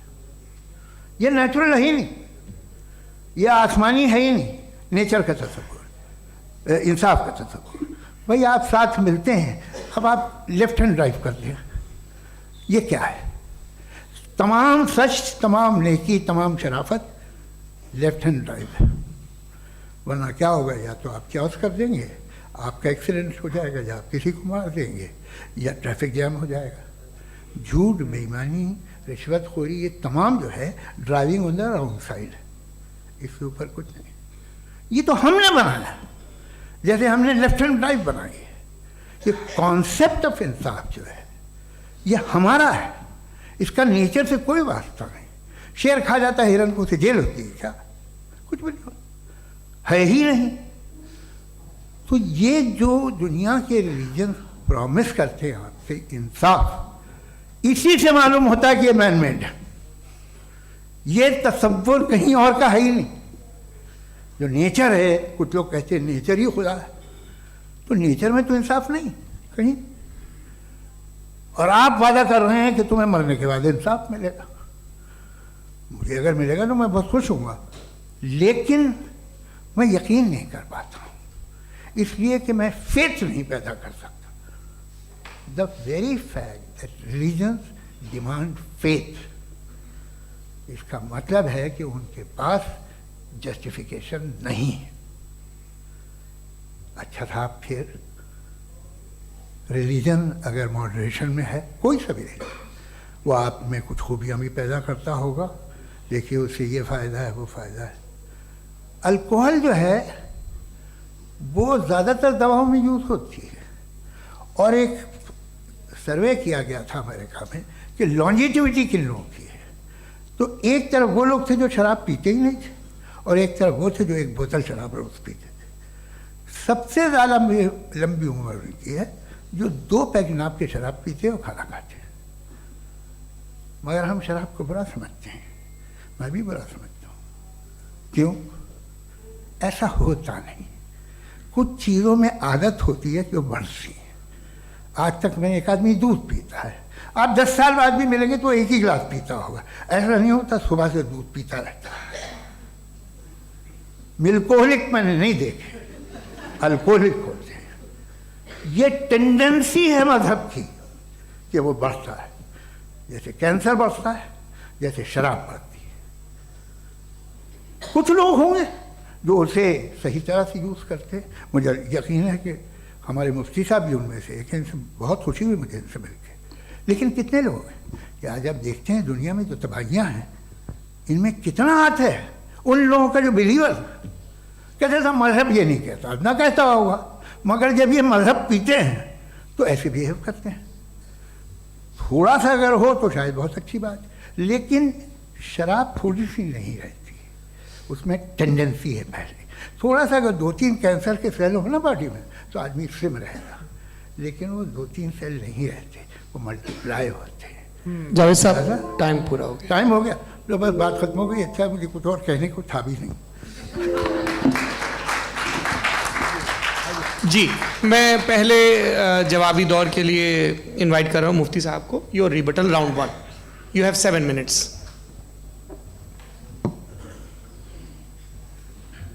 ओके, सो एक गल इत्थे नोट करने वाली है कि वो पूरे राइट डाउन कर रहे हैं, बट इधर जावेद साहब कुछ भी राइट डाउन नहीं कर रहे। इन्हों के कुछ पॉइंट मैनू वैलिड लगे, शायद ਉਹਦੇ ਤੇ ਜਿਹੜੀ ਹੈ डिटेल ਨਾਲ ਗੱਲਬਾਤ ਹੋ ਸਕਦੀ ਹੈ। ਜਿਵੇਂ ਮੈਂ ਤੁਹਾਨੂੰ ਕਿਹਾ ਸੀਗਾ ਕਿ ਕੁਦਰਤ ਦੇ ਵਿੱਚ ਮੈਂ ਕਿ ਹਾਂ ਮੈਂ ਮੰਨ ਸਕਦਾ ਕਿ ਕੁਦਰਤ ਨੂੰ ਹੀ ਕਿ ਕੁਦਰਤ ਹੀ ਰੱਬ ਹੈ, ਠੀਕ ਹੈ।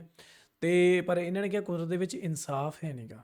ਯਾ ਆਈ ਐਗਰੀਡ ਔਨ ਦੈਟ ਕਿ ਕੁਦਰਤ ਦੇ ਵਿੱਚ ਇਨਸਾਫ ਨਹੀਂ ਹੈ, ਠੀਕ ਹੈ। ਪਰ ਇਹਦਾ ਮਤਲਬ ਇਹ ਨਹੀਂ ਹੈ ਕਿ ਦੇਖੋ ਇੱਕ ਪਸ਼ੂ ਹੈ, ਇੱਕ ਪੰਛੀ ਹੈ, ਇੱਕ ਜਾਨਵਰ ਹੈ, ਠੀਕ ਹੈ। ਅਸੀਂ ਉਹਨਾਂ ਦੀ ਤੁਲਨਾ ਆਪਣੇ ਨਾਲ ਕਰ ਸਕਦੇ ਹਾਂ? ਨਹੀਂ ਕਰ ਸਕਦੇ। ਇਹ ਦੁਨੀਆ ਦੇ ਵਿੱਚ ਬੈਲੈਂਸ ਨਹੀਂ ਹੈ, ਇਕੁਐਲਿਟੀ ਨਹੀਂ ਹੈ। ਬੈਲੈਂਸ ਐਂਡ ਇਕੁਐਲਿਟੀ ਇਸ ਦੁਨੀਆ ਦੇ ਵਿੱਚ ਨਹੀਂ ਹੈ। ਜੇ ਇਹ ਚੀਜ਼ਾਂ ਹੁੰਦੀਆਂ ਤਾਂ ਦੇਖੋ ਬਈ, ਜਿਵੇਂ ਨੇ ਇੱਕ ਗੱਲ ਹੁਣ ਦੇਖੋ ਕੀਤੀ ਨਾ ਕਿ ਲੋੜ ਨਾਲੋਂ ਜ਼ਿਆਦਾ ਕੋਈ ਵੀ ਚੀਜ਼ ਹੋਵੇ ਤਾਂ ਉਹ ਮਾੜੀ ਹੈ। ਸੇਮ ਹੇਅਰ ਕਾਇਨਾਤ ਦੇ ਵਿੱਚ ਵੀ ਲੋੜ ਨਾਲੋਂ ਜ਼ਿਆਦਾ ਜੇ ਇਕੁਐਲਿਟੀ ਹੋ ਜਾਂਦੀ ਤਾਂ ਕੀ ਹੁੰਦਾ। ਆ ਹੁਣ ਰੌਲਾ ਪਾਉਂਦੇ ਆ ਨਾ ਸਾਰੇ ਜਾਣੇ ਇਕੁਐਲਿਟੀ ਦਾ, ਫੀਮੇਲ ਜਿਹੜਾ ਆਪਣਾ ਕੀ ਕਹਿੰਦੇ ਹੁੰਦੇ ਆ ਉਹਨੂੰ, ਫੈਮਿਨਿਜ਼ਮ ਵਾਲਾ। ਤਾਂ ਕਿੰਨਾ ਕੰਮ ਖਰਾਬ ਹੁੰਦਾ ਜਦੋਂ ਇਕੁਐਲਿਟੀ ਦੀ ਗੱਲ ਕਰਦੇ ਆ ਤਾਂ। ਹਾਲਾਂਕਿ ਇਕੁਐਲਿਟੀ ਹੈ ਹੀ ਨਹੀਂ, ਸਭ ਦੀ ਆਪਣੀ ਆਪਣੀ ਇੰਪੋਰਟੈਂਸ ਹੈ, ਸਭ ਦਾ ਆਪਣਾ ਆਪਣਾ ਰੋਲ ਹੈ। ਕਾਇਨਾਤ ਦੇ ਵਿੱਚ ਜੇਕਰ ਕੋਈ ਸ਼ੇਰ ਹਿਰਨ ਨੂੰ ਖਾ ਰਿਹਾ ਤਾਂ ਉਹ ਉਹਨਾਂ ਦਾ ਸਰਕਲ ਹੈ, ਉਹ ਉਹਨਾਂ ਦੀ ਲਾਈਫ ਹੈ, ਠੀਕ ਹੈ। ਬਟ ਇਨਸਾਨ ਇੱਦਾਂ ਨਹੀਂ ਕਿ ਇੱਕ ਇਨਸਾਨ ਹੈ, ਕੋਈ ਅਫਰੀਕਾ ਦਾ ਇਨਸਾਨ ਹੈ ਹਬਸ਼ੀ, ਬੜਾ ਮੋਟਾ ਲੰਬਾ ਚੌੜਾ, ਅਤੇ ਉਹ ਆ ਕੇ ਚਾਈਨੀਜ਼ ਨੂੰ ਖਾ ਜੇ ਵੀ ਉਹ ਵੱਡਾ ਅਤੇ ਉਹ ਛੋਟਾ। ਇਹ ਤਾਂ ਨਹੀਂ ਹੁੰਦਾ ਨਾ। ਇਨਸਾਨਾਂ ਦਾ ਦਿਮਾਗ ਹੋਰ ਹੈ, ਇਨਸਾਨਾਂ ਦੀ ਚੀਜ਼ ਹੋਰ ਹੈ, ਇਕੁਐਲਿਟੀ ਨਹੀਂ ਹੈ ਇਸ ਦੁਨੀਆ ਦੇ ਵਿੱਚ, ਠੀਕ ਹੈ। ਜਿਹੜੇ ਲੋਕ ਇਕੁਐਲਿਟੀ ਦਾ ਰੌਲਾ ਪਾਉਂਦੇ ਨੇ, ਇਕੁਐਲਿਟੀ ਨਹੀਂ ਹੈ। ਉਹ ਤੁਸੀਂ ਇਕੁਅਲ, ਜਦੋਂ ਰੱਬ ਨੇ ਨਹੀਂ ਇਕੁਐਲਿਟੀ ਬਣਾਈ ਤਾਂ ਅਸੀਂ ਇਕੁਅਲ ਕਿਵੇਂ ਕਰ ਦਾਂਗੇ? ਇਕੁਐਲਿਟੀ ਨਹੀਂ ਹੈ, ਠੀਕ ਹੈ। ਦੈਟਸ ਵਾਈ ਜਿਹੜੀ ਉਹ ਚੀਜ਼ ਹੈ। ਐਂਡ ਉਹ ਪਸ਼ੂ ਪੰਛੀਆਂ 'ਤੇ ਵੀ ਉੱਦਾਂ ਹੀ ਲਾਗੂ ਹੁੰਦੀ ਹੈ, ਦਰਖਤਾਂ 'ਤੇ ਵੀ ਉੱਦਾਂ ਹੀ ਲਾਗੂ ਹੁੰਦੀ ਹੈ। ਪਰ ਗੱਲ ਇਹ ਹੈ ਕਿ ਹੁਣ ਸਾਇੰਸ ਨੇ ਬਹੁਤ ਤਰੱਕੀ ਕਰ ਲਈ। ਚਲੋ ਸਾਇੰਸ ਦੀ ਗੱਲ ਆਪਾਂ ਕਰਦੇ ਨਹੀਂ ਅੱਜ, ਕਿਉਂਕਿ ਇਹਨਾਂ ਨੇ ਸਾਇੰਸ ਦਾ ਰੱਖਿਆ ਹੀ ਨਹੀਂ ਹੋਇਆ। ਚਲੋ ਇਹਨੂੰ ਇੱਥੇ ਮੈਂ ਛੱਡਣ ਲੱਗਾ, ਟੌਪਿਕ ਅੱਗੇ देखते हैं, ये की जवाब देंगे। Thank you very much Javed साहब, आपकी बात को सुनकर बड़े महजूज हुए हम लोग। महजूज, do you understand? We enjoyed. Okay, अब थोड़ा सा लॉजिकली उसको हम लोग देखते हैं। दरअसल हम लोगों ने कल गुजारिश की थी मुफ्ती साहब से भी, जावेद साहब से भी, कि हिंदुस्तानी ज़बान आम फहम सबको समझ में आ जाए, और जहाँ कहीं आप मुश्किल शब्द इस्तेमाल करें वहाँ बताते भी चलें। Thank you. तो सबसे पहले हमारे रिस्पेक्टेड जावेद साहब ने हवाला दिया कि खुदा फ़ानी है। कितने मजहब आगे चले गए, किसी ने जुपिटर को खुदा माना, किसी ने किसी को माना। मैं कहता हूँ जिसने कॉन्टिंजेंट चीज़ को खुदा माना, गलत माना, वो खुदा ही नहीं, सही, वो खुदा ही नहीं है। हम तो नेसेसरी ਗੋਡ ਤੇ ਰੱਬ ਦਾ ਮੈਂ ਤੁਹਾਨੂੰ ਡਿਫਰੈਂਸ ਦੱਸਤਾ ਆਲਰੇਡੀ। ਇਹ ਮੇਰੀ ਓਪੀਨੀਅਨ ਹੈ, ਮੈਂ ਨਹੀਂ ਕਹਿੰਦਾ ਬਈ ਦੁਨੀਆ 'ਚ ਬਹੁਤ ਸਿਆਣੇ ਲੋਕ ਹੈ, ਤੁਹਾਡੀ ਆਪਣੀ ਆਪਣੀ ਓਪੀਨੀਅਨ ਹੋਣੀ ਹੈ, ਪਰ ਮੈਂ ਤੁਹਾਨੂੰ ਆਪਦੀ ਓਪੀਨੀਅਨ ਦੱਸਦੀ ਕਿ ਗੋਡ ਦਾ ਮਤਲਬ ਕੀ ਹੈ। ਗੋਡ ਇੱਕ ਫਿਜ਼ੀਕਲ ਫਾਰਮ ਵਾਲਾ ਵਰਡ ਬਣ ਜਾਂਦਾ ਕਿ ਫਿਜ਼ੀਕਲ ਫਾਰਮ ਦੇ ਵਿੱਚ ਕੋਈ ਆਇਆ ਸੀ ਤੇ ਚਲਾ ਗਿਆ। ਮੈਂ ਤੁਹਾਨੂੰ ਰੱਬ ਦੀ ਡੈਫੀਨੇਸ਼ਨ ਪਹਿਲਾਂ ਹੀ ਦਿੱਤੀ ਹੈ। ਮੇਰੇ ਅਕॉर्डिंग ਰੱਬ ਦੀ ਡੈਫੀਨੇਸ਼ਨ ਕੀ ਹੈ, ਸਿੱਖਿਜ਼ਮ ਦੇ ਅਕॉर्डिंग ਰੱਬ ਦੀ ਡੈਫੀਨੇਸ਼ਨ ਕੀ ਹੈ। बीइंग को साबित करने बैठे हैं, वो नेसेसरी कॉज जो इटर्नल है, जो अबदी भी है और अजली भी है। हम किसी और को साबित करने नहीं बैठे। दूसरी चीज उन्होंने कहा कि फेथ एंड बिलीफ, ये एक ऐसी डेफिनेशन है फेथ की जो इन्होंने पहली मर्तबा पेश की है, या माफ कीजिएगा इन्होंने पहली मर्तबा पेश नहीं की है, रिचर्ड डॉकिंस ने पहली मर्तबा पेश की है। मुझे मालूम है ये सोर्स कहां से है। एपिस्टेमोलॉजिकली फेथ और बिलीफ का फर्क आप इस तरह नहीं कर सकते सर। फेथ सही भी होता है, गलत भी होता है, बिलीफ सही भी होता है, गलत भी होता है। जो लॉजिक, रीजन और एविडेंस से बैक्ड होगा वो फेथ सही होगा। और आप जिस फेथ की बात कर रहे हैं कि इलॉजिकल है और उसके पीछे नहीं है, तो we are on the same page. हम नहीं मानते उस फेथ को, जो फेथ ऐसा हो जिसके पीछे कोई लॉजिक ना हो, एविडेंस ना हो, हम नहीं मानते। हम तो उस फेथ के कायल हैं जिसके पीछे लॉजिक हो और एविडेंस हो। तो बिलीफ सही भी होता है, गलत भी होता है, फेथ भी सही होता है और गलत भी होता है। तो आज फेथ और बिलीफ के डिफरेंस पे बात नहीं हो रही है। आज आप चाहे फेथ एक्सेप्ट कर लें या बिलीफ एक्सेप्ट कर लें, आज ये बात होगी कि ट्रूथ क्या है। चाहे ट्रू बिलीफ सही है या ट्रू फेथ सही है, और फॉल्स फेथ क्या है और फॉल्स बिलीफ क्या है, बात इस पे हो रही। दूसरी चीज इन्होंने पूछा स्टुपिडिटी फिर क्या है। अगर फेथ रिलीजन स्टुपिडिटी नहीं है तो और क्या है? चूंकि फेथ का मुतालबा करते हैं तो स्टुपिडिटी क्या है? मैं कहता हूं स्टुपिडिटी एथिज्म है। उसकी वजह यह है कि आप एक सड़क पे जा रहे हो और आप किसी गार्डन में जाएं और देखें वहां लिखा है फूलों के साथ I love Javed Akhtar, and I really do, I love you sir. So जब आप वहां पर पहुंचे तो वहां पहुंचकर अब ये बताएं, क्या आप ये कहेंगे वाह व्हाट अ नेचुरल सिलेक्शन? ये क्या नेचुरल सिलेक्शन है? नहीं, ये प्रिसाइजली डिजाइंड है, इसके पीछे डिजाइनर है। लिहाजा अगर कोई एक ऐसी कॉमन सेंस की बात को कबूल नहीं कर रहा है कि यूनिवर्स जो इतने प्रिसाइजली काम कर रहा है, हम कह दें कि खुद ब खुद बन गई, मैं समझता हूं इससे बड़ी स्टुपिडिटी और कुछ नहीं है। ये इरैशनल चीज है। फिर हमारे सर ने कहा कि आपने बॉल पे फोकस किया, आइलैंड पे फोकस नहीं किया। अरे आइलैंड को किसने बनाया यही समझाने के लिए तो बॉल की मिसाल दे रहा हूं। और बॉल भी कॉन्टिंजेंट है, आइलैंड भी कॉन्टिंजेंट है, दोनों नेसेसरी बीइंग का मुतालबा करते हैं। आगे इन्होंने कहा कि नेचर में कोई इंसाफ नहीं है। हम डिसाइड करते हैं कि मोरालिटी क्या होती है, इंसाफ क्या होता है। हम डिसाइड करते हैं, जैसे ड्राइविंग सीट में ट्रैफिक वाला, ये तो किसी खुदा ने नहीं कहा, ये है, इसे कहते हैं फॉल्स इक्विवेलेंस। ये एक लॉजिकल फेलेसी है। आपने जो है मिसाल दी ड्राइविंग की और ट्रैफिक की, ये सब्जेक्टिव मोरालिटी है। आप सब्जेक्टिव मोरालिटी को मिसाल बनाकर ऑब्जेक्टिव मोरालिटी के ऊपर नहीं थोप सकते। इंसाफ की ऑब्जेक्टिव मोरालिटी, अगर आप ये कहते हैं कि नेचर में इंसाफ नहीं है तो इंसाफ का न होना ये नेचुरल हुआ, तो फिर नेचर को नेचर रहने दे, क्यों हम इतना स्ट्राइव कर रहे हैं दुनिया में इंसाफ लाने के लिए? ये तो इलॉजिकल बात है, इरैशनल बात है। इसलिए बहुत सी चीजें ऐसी हैं जो ऑब्जेक्टिवली जो है इविल या गुड हैं, और बहुत सी चीजें ऐसी हैं जो सब्जेक्टिवली हैं। सब्जेक्टिवली जो मोरल होता है या इमोरल होता है उसको हम सोशल कंसेंसस से या पर्सनल प्रेफरेंस से डिसाइड करते हैं, लेकिन जो ऑब्जेक्टिव मोरालिटी है जिसमें इंसाफ आया, जो इन्होंने बार बार रिपीट किया, ये ऑब्जेक्टिव है, सब्जेक्टिव नहीं है। अगर आप कहते हैं ये सब्जेक्टिव है तो मेरा सवाल आपसे ये है, क्या सोशल कंसेंसस के जरिए अगर जुल्म को सही करार दे दिया जाएगा तो आप जुल्म को जस्टिफाई करेंगे? दूसरी चीज, इन्होंने ये कहा कि 2 पैक शराब पी लें तो वो उतने पे नहीं रहता, बढ़ जाता है। यही मामला मजहब के साथ है, 2 पैक आप पी लें बढ़ेगा। तो ये एक ऐसी मिसाल है, इसको कहीं भी फिट कर लें कि आप एथिज्म पे जब फिट करें, जब आप 2 पैक एथिज्म का लेंगे ना तो वो बढ़ बढ़ के नॉर्थ कोरिया बनेगा। Thank you. ਮੈਂ ਆਲਰੇਡੀ ਸ਼ਾਇਦ ਇਹੀ 2 ਜਵਾਬ ਜਿਹੜੇ ਇੱਕ ਉਸੇ ਤਰੀਕੇ ਨਾਲ ਦਿੱਤੇ ਸੀ, ਪਰ ਉਹਨਾਂ ਦੇ ਪੁਆਇੰਟ ਵੀ ਮੈਨੂੰ ਵੈਲਿਡ ਲੱਗੇ ਸੀਗੇ।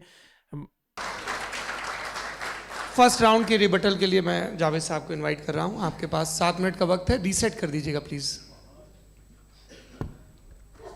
मुझे इस बात की खुशी है कि मुफ्ती साहब ने भी मान लिया कि नेचर में कोई इंसाफ नहीं है। तो कोई भी चीज़ जो इंसान ने नहीं बनाई है उसमें इंसाफ नहीं होता है।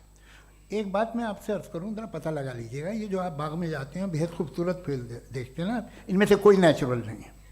ये सारे फूल क्रॉस करके बनाए गए हैं। जो जंगल में फूल होते हैं नहायत मामूली होते हैं, ये फूल इंसानों ने बनाए हैं। जो आप बाग में देख के वाह वाह कहते हैं, ये इंसानों के बनाए हुए हैं। डिफरेंट फूलों को क्रॉस करके, डेवलप करके, फिर क्रॉस करके इस तरह से बनाए गए। नेचुरल फ्लावर नहीं, किसी जंगल वीरान में जाके आप गुलाब के फूल नहीं देखेंगे। ये सब बनाए हुए इंसान ने, बहुत से काम इंसान ने किए हैं।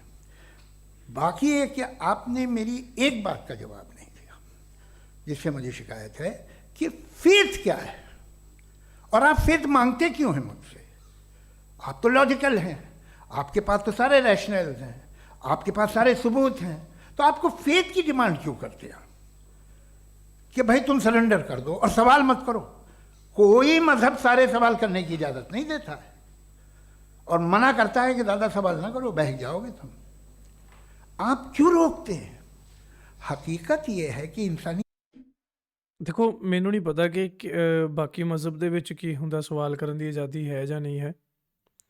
ਸਾਡੇ ਮਨ 'ਚ ਕੋਈ ਸਵਾਲ ਆਉਂਦਾ ਤਾਂ ਅਸੀਂ ਗੁਰੂ ਗ੍ਰੰਥ ਸਾਹਿਬ ਜੀ ਨੂੰ ਪੁੱਛਦੇ ਹਾਂ, ਅਸੀਂ ਪੜ੍ਹਦੇ ਹਾਂ, ਅਸੀਂ ਹੁਕਮਨਾਮਾ ਲੈਂਦੇ ਹਾਂ, ਸਾਡੇ ਮਸਲੇ ਹੱਲ ਹੁੰਦੇ ਆ। ਠੀਕ ਹੈ, ਅਸੀਂ ਸਾਡਾ ਕੋਈ ਵੀ ਸਵਾਲ ਹੈ ਨਾ, ਦੁਨਿਆਵੀ ਜਾਂ ਜਿਹੜਾ ਵੀ ਸਵਾਲ ਹੈ, ਕੋਈ ਮਨ ਦਾ ਸ਼ੰਕਾ ਕੁਝ ਵੀ ਹੈ, ਤਾਂ ਗੁਰੂ ਗ੍ਰੰਥ ਸਾਹਿਬ ਦੇ ਵਿੱਚ ਸਾਰੇ ਜਵਾਬ ਹੈ। ਜੋ ਗੁਰਬਾਣੀ ਰਚੀ ਗਈ ਹੈ ਨਾ, ਜੋ ਲਿਖਿਆ ਗਿਆ ਬਸ। ਪਰ ਜੇ ਤੁਸੀਂ ਸਵਾਲ ਕਿਸੇ ਗੁਰਦੁਆਰਾ ਸਾਹਿਬ ਦੇ ਗ੍ਰੰਥੀ ਨੂੰ ਜਾ ਕੇ ਪੁੱਛੋ, ਉਹਨਾਂ ਕੋਲ ਹੋ ਸਕਦਾ ਜਵਾਬ ਨਾ ਹੋਵੇ, ਅਤੇ ਉਹ ਤੁਹਾਨੂੰ ਅੱਗੋਂ ਕਹਿਣ ਬਈ ਇਹ ਕੀ ਪੁੱਛ ਲਿਆ, ਇੱਦਾਂ ਦੀ ਗੱਲਾਂ ਨਹੀਂ ਕਰਨੀਆਂ। ਮਤਲਬ ਧਰਮ ਦੇ ਠੇਕੇਦਾਰਾਂ ਕੋਲ ਨਾ ਜਾਇਓ, ਗੱਲ ਡਾਇਰੈਕਟ ਕਰੋ ਜੇ ਕਰਨੀ ਹੈ। तारीख क्या है? इंसानी तारीख ये है कि दुनिया में 2 तरह के लोग हुए हैं। एक वो जिन्होंने अपनी लाइल्मी की परस्तिश की है, दूसरे वो जिन्होंने अपनी इग्नोरेंस या लाइल्मी से झगड़ा किया है और मालूम किया है कि क्या है।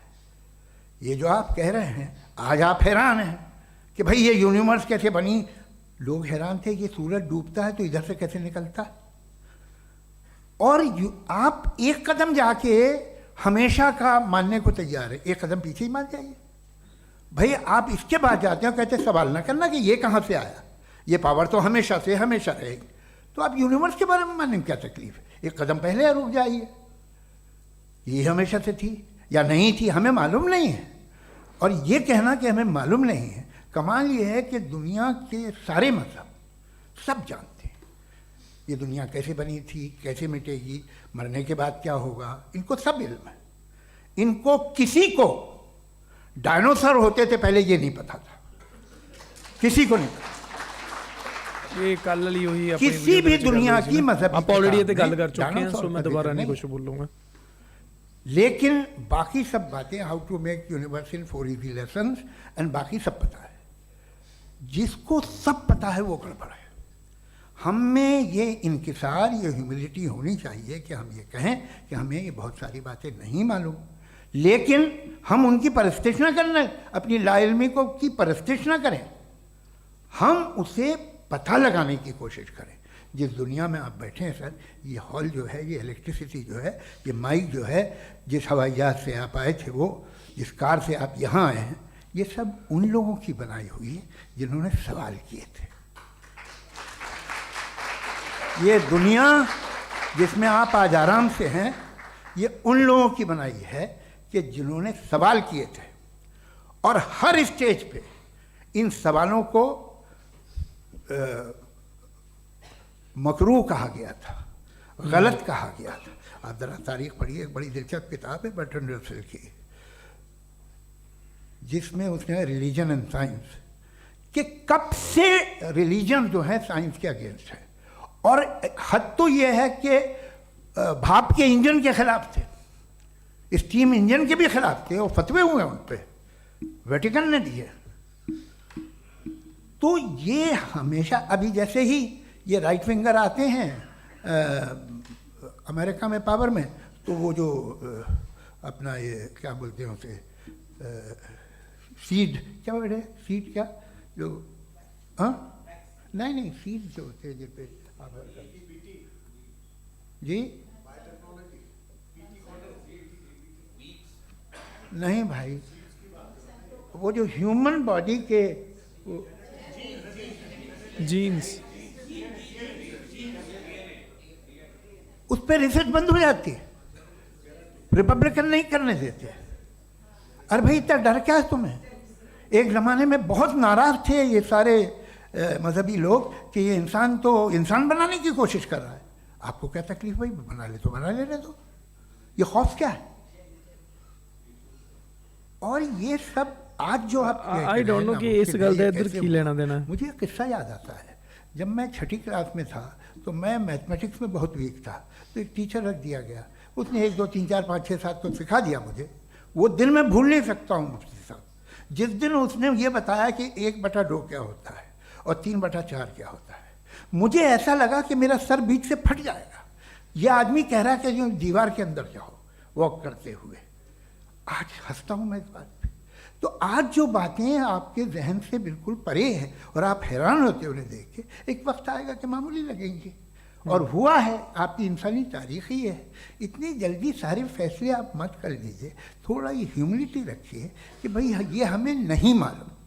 ये कहने में क्या आ रहा है, ये यूनिवर्स कहाँ तक फैली, ये कब से है और कब तक रहेगी, हमें नहीं मालूम। आपने फैसला कर लिया कब बनी, ये आपके हिसाब से कोई 14 बिलियन ईयर्स बनी जो समझा जाता है।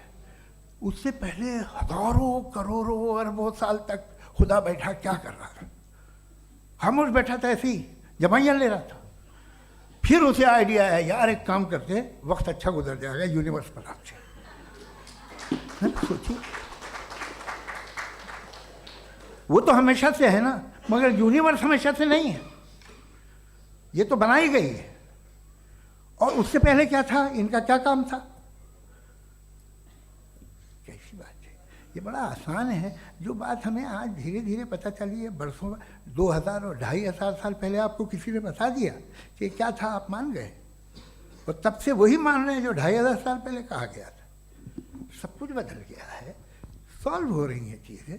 अभी साइंस बिल्कुल दावा नहीं करती, या कोई फिलोसफर ये दावा नहीं करता कि हमें सब मालूम, बल्कि ਅੱਜ ਤੋਂ ਲਗਭਗ 1000 ਸਾਲ ਪਹਿਲਾਂ ਇੱਕ ਸਾਇੰਟਿਸਟ ਹੋਇਆ ਜਿਨ੍ਹਾਂ ਦਾ ਨਾਮ ਸੀ ਗੈਲੀਲੀਓ। ਉਹਨਾਂ ਨੇ ਬਹੁਤ ਸਾਰੀਆਂ ਥਿਊਰੀਜ਼ ਦਿੱਤੀਆਂ। ਪੋਲੀਮੈਥ ਸੀ ਉਹ। ਪੋਲੀਮੈਥ ਕੌਣ ਹੁੰਦਾ? ਪੋਲੀਮੈਥ ਉਹਨੂੰ ਕਹਿੰਦੇ ਆ ਜਿਹੜਾ ਬਹੁਤ ਸਾਰੀਆਂ ਚੀਜ਼ਾਂ ਜਾਣਦਾ ਹੋਵੇ, ਜਿਹੜਾ ਹਰ ਇੱਕ ਫੀਲਡ ਦੇ ਵਿੱਚ ਐਕਸਪਰਟ ਹੋਵੇ, ਵੀ ਡਾਕਟਰ ਵੀ ਹੋਵੇ, ਸਾਇੰਟਿਸਟ ਵੀ ਹੋਵੇ, ਇੰਜੀਨੀਅਰ ਵੀ ਹੋਵੇ, ਠੀਕ ਹੈ।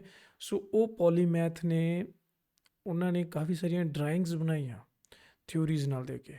ਉਹਦੇ ਵਿੱਚ ਉਹਨਾਂ ਨੇ ਬਹੁਤ ਚੀਜ਼ਾਂ ਦਾ ਜ਼ਿਕਰ ਕੀਤਾ ਕਿ ਆਉਣ ਵਾਲੇ ਫਿਊਚਰ ਦੇ ਵਿੱਚ ਅਸੀਂ ਹੈਲੀਕਾਪਟਰ ਬਣਾ ਸਕਦੇ ਹਾਂ, ਅਸੀਂ ਪਾਣੀ ਵਾਲੇ ਜਹਾਜ਼ ਬਣਾ ਸਕਦੇ ਹਾਂ। ਉਹਨਾਂ ਨੇ ਯੂਨੀਵਰਸ ਬਾਰੇ ਦੱਸਿਆ। ਉਹਨਾਂ ਨੇ ਦੱਸਿਆ ਕਿ ਇੱਥੇ ਇੱਦਾਂ ਹੋ ਸਕਦਾ ਹੈ, ਇੱਥੇ ਇੱਦਾਂ ਹੋ ਸਕਦਾ ਹੈ। ਸੂਰਜ ਇੱਦਾਂ ਹੋ ਸਕਦਾ ਹੈ, ਚੰਦਰਮਾ ਇੱਦਾਂ ਹੋ ਸਕਦਾ ਹੈ, ਇਹ ਸਾਡਾ ਸੋਲਰ ਸਿਸਟਮ ਹੋ ਸਕਦਾ ਹੈ। ਅੱਜ ਤੋਂ 1000 ਸਾਲ ਪਹਿਲਾਂ ਜਦੋਂ ਕੋਈ ਟੈਕਨੋਲੋਜੀ ਨਹੀਂ ਸੀ, ਜਦੋਂ ਕੋਈ ਚੀਜ਼ਾਂ ਨਹੀਂ ਸੀ, ਤੇ ਉਹ ਸਾਇੰਟਿਸਟ ਸੀ, ਠੀਕ ਹੈ। ਉਹਨਾਂ ਨੇ ਆਪਣੇ ਮਾਈਂਡ ਨਾਲ ਇਹ ਚੀਜ਼ਾਂ ਪਤਾ ਕੀਤੀਆਂ। ਉਹਨਾਂ ਦੇ ਕੋਲ ਕੋਈ ਇਕਵਿਪਮੈਂਟ ਨਹੀਂ ਸੀ। ਅੱਜ ਸਾਡੇ ਕੋਲ ਇਕਵਿਪਮੈਂਟ ਆ ਗਏ ਤਾਂ ਸਾਨੂੰ ਹੋਰ ਬਹੁਤ ਸਾਰੀਆਂ ਚੀਜ਼ਾਂ ਪਤਾ ਲੱਗ ਗਈਆਂ। ਅਤੇ ਇਹ ਜਿਹੜੀ ਗੱਲ ਕਰ ਰਹੀ ਹੈ ਕਿ ਬਿਲੀਅਨ ਈਅਰ ਅਗੋ ਇੱਕ ਯੂਨੀਵਰਸ ਬਣਿਆ, ਤਾਂ ਸਾਇੰਟਿਸਟ ਵੀ ਤਾਂ ਉਹੀ ਕਹਿੰਦੇ ਆ ਕਿ ਯੂਨੀਵਰਸ ਬਣਿਆ ਸ਼ੁਰੂ ਤੋਂ ਨਹੀਂ ਸੀਗਾ। ਬਿਗ ਬੈਂਗ ਥਿਊਰੀ ਜਿਹੜੀ ਸਾਨੂੰ ਇੱਕ ਦੱਸਦੀ ਹੈ ਚੀਜ਼, ਤਾਂ ਉਹ ਸਾਇੰਸ ਦੱਸ ਰਹੀ ਹੈ, ਉਹ ਧਰਮ ਤਾਂ ਨਹੀਂ ਦੱਸ ਰਿਹਾ ਬਿਗ ਬੈਂਗ ਥਿਊਰੀ। ਤਾਂ ਇੱਥੇ ਥੋੜ੍ਹਾ ਜਿਹਾ ਮੈਨੂੰ डाउट बन गया। वो कहता है कि हमें जितना मालूम होता है उससे ये मालूम होता है कि हमें कितना कम मालूम। तो हम अपनी जहालत से लड़ें, उसकी परस्तिश न करें। जी, टाइम है। Thank you so much. मैं तर्कों की श्रृंखला में राउंड 2 के लिए मुफ्ती साहब को आमंत्रित कर रहा हूँ। आपके पास एक बार फिर से 7 मिनट का वक्त है। शुक्रिया। जनाब जावेद अख्तर साहब कई मरतबा दोहरा रहे हैं कि फ़ेथ का मतलब बताइए, फ़ेथ का मतलब बताइए। मैंने बता दिया, फ़ेथ सही भी होता है, गलत भी होता है। और आज हम फ़ेथ पे बात नहीं कर रहे, हम ट्रुथ और डज गॉड एग्जिस्ट पे बात कर रहे हैं। क्या डज गॉड एग्जिस्ट, ये ट्रुथ यानी गॉड है या नहीं है, इसमें से दोनों ट्रुथ क्या है। अब आप उसे फ़ेथ कह लें, बिलीफ कह लें, नॉट माई बिजनेस। उसके बाद आपने कहा कि भाई सवाल करने से मजहब रोकता है। मैं कहता हूँ जो रोकता है वो रोकता होगा, मैं नहीं रोकता। बल्कि सवाल करें, सवाल करना चाहिए। सवाल कर करके तो हम आगे बढ़ते हैं, तरक्की करते हैं, और इसीलिए मैं आज यहाँ पे आया हूँ। लेकिन सवाल सिर्फ खुदा से नहीं होगा, आपसे भी होगा। सवाल एथिज्म से भी होगा, सवाल सिर्फ मजहब से नहीं होगा, सबसे होगा। और आज मैं सवाल करूंगा और उम्मीद है कि आप जवाब देंगे। अभी तक आपने वैसे कॉन्टिंजेंसी आर्गुमेंट का कोई जवाब नहीं दिया। चलें, आपने कहा यूनिवर्स के बारे में इटर्नल क्यों नहीं बोल देते। ये चूंकि लॉजिकली पॉसिबल ही नहीं है कि यूनिवर्स इटर्नल हो। यूनिवर्स एक कॉन्टिंजेंट चीज़ है जो टाइम एंड स्पेस के पाबंद है, टाइम एंड स्पेस से बाउंड है। जो टाइम एंड स्पेस से बाउंड होगा वो कॉन्टिंजेंट होगा, जो कॉन्टिंजेंट होगा वो उसकी बिगिनिंग हुई होगी, जिसकी बिगिनिंग हुई होगी वो इटर्नल नहीं हो सकता। ये तो कॉमन सी बात है। आपने कहा कि किसी मजहबी किताब में डायनासोर का जिक्र नहीं है। अफसोस कि आज तक किसी मैथमेटिक्स की किताब में मुझे डायनासोर का जिक्र नहीं मिला। तो इसका मतलब मैथमेटिक्स की किताब बेकार है? नहीं, उसका वो टॉपिक नहीं है। रेवलेशन का और मजहबी किताबों का टॉपिक ये नहीं है कि आपको आके बताए साइकिल कैसे बनाते हैं, या आकर ये बताएं कि जो है डायनासोर कब था। वो तो मोरालिटी सिखाने आया है, गॉड के बारे में बताने आया, नॉन फिजिकल रियलिटी की हकीकत को सिखाने के लिए आया। रिलीजियन साइंस को रोकता है? नहीं रोकता। अगर रोकता है तो गलत करता है। रिलीजियन साइंटिज्म को रोकता है, जिसमें हमारे जावेद साहब मुब्तला हैं। साइंस और साइंटिज्म में फर्क है। साइंटिज्म यह है कि आप समझें कि साइंस और साइंटिफिक मेथोडोलॉजी ये नॉलेज को हासिल करने का वाहिद सोर्स ऑफ नॉलेज है। यह है साइंटिज्म। हम इसे रिजेक्ट करते हैं। हम साइंस को तो तरक्की करते हैं। भाई आप हमारी पूरी तारीख कर लें, पढ़ लें तो आपको पता चल जाएगा। बहरहाल ये अलग टॉपिक है। उसके बाद इन्होंने एक लफ्ज़ कहा, वेटिकन ने फतवा दिया। वेटिकन का फतवे से कोई ताल्लुक नहीं है, दोनों कॉन्ट्राडिक्टरी अल्फाज हैं। उसके बाद उन्होंने कहा कि भाई हमें नहीं मालूम। अगर नहीं मालूम तो क्लियरली कह देना कि नहीं मालूम है, इसमें क्या हरज है। तो वही तो मैं कह रहा हूं ना कि आप कह दें कि नहीं मालूम, लेकिन क्लेम क्यों कर रहे हैं कि गॉड एग्जिस्ट नहीं कर रहा है। आप कह दें नहीं मालूम है, हो सकता है हो सकता ना हो, लेकिन आप क्लेम कर रहे हैं। The moment you say God does not exist, this is a claim, and now the burden of proof is upon you too, जैसे हमारे ऊपर है। और क्यों है मैं बताता हूं, क्यों है ये भी मैं बताता हूं।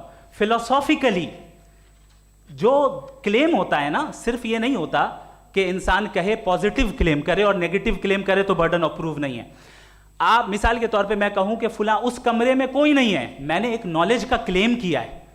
उस कमरे में कोई नहीं है, मैंने एक नॉलेज का क्लेम किया। या तो मैं कहूं मुझे नहीं पता, हो भी सकता है नहीं भी हो सकता है, this is not a claim.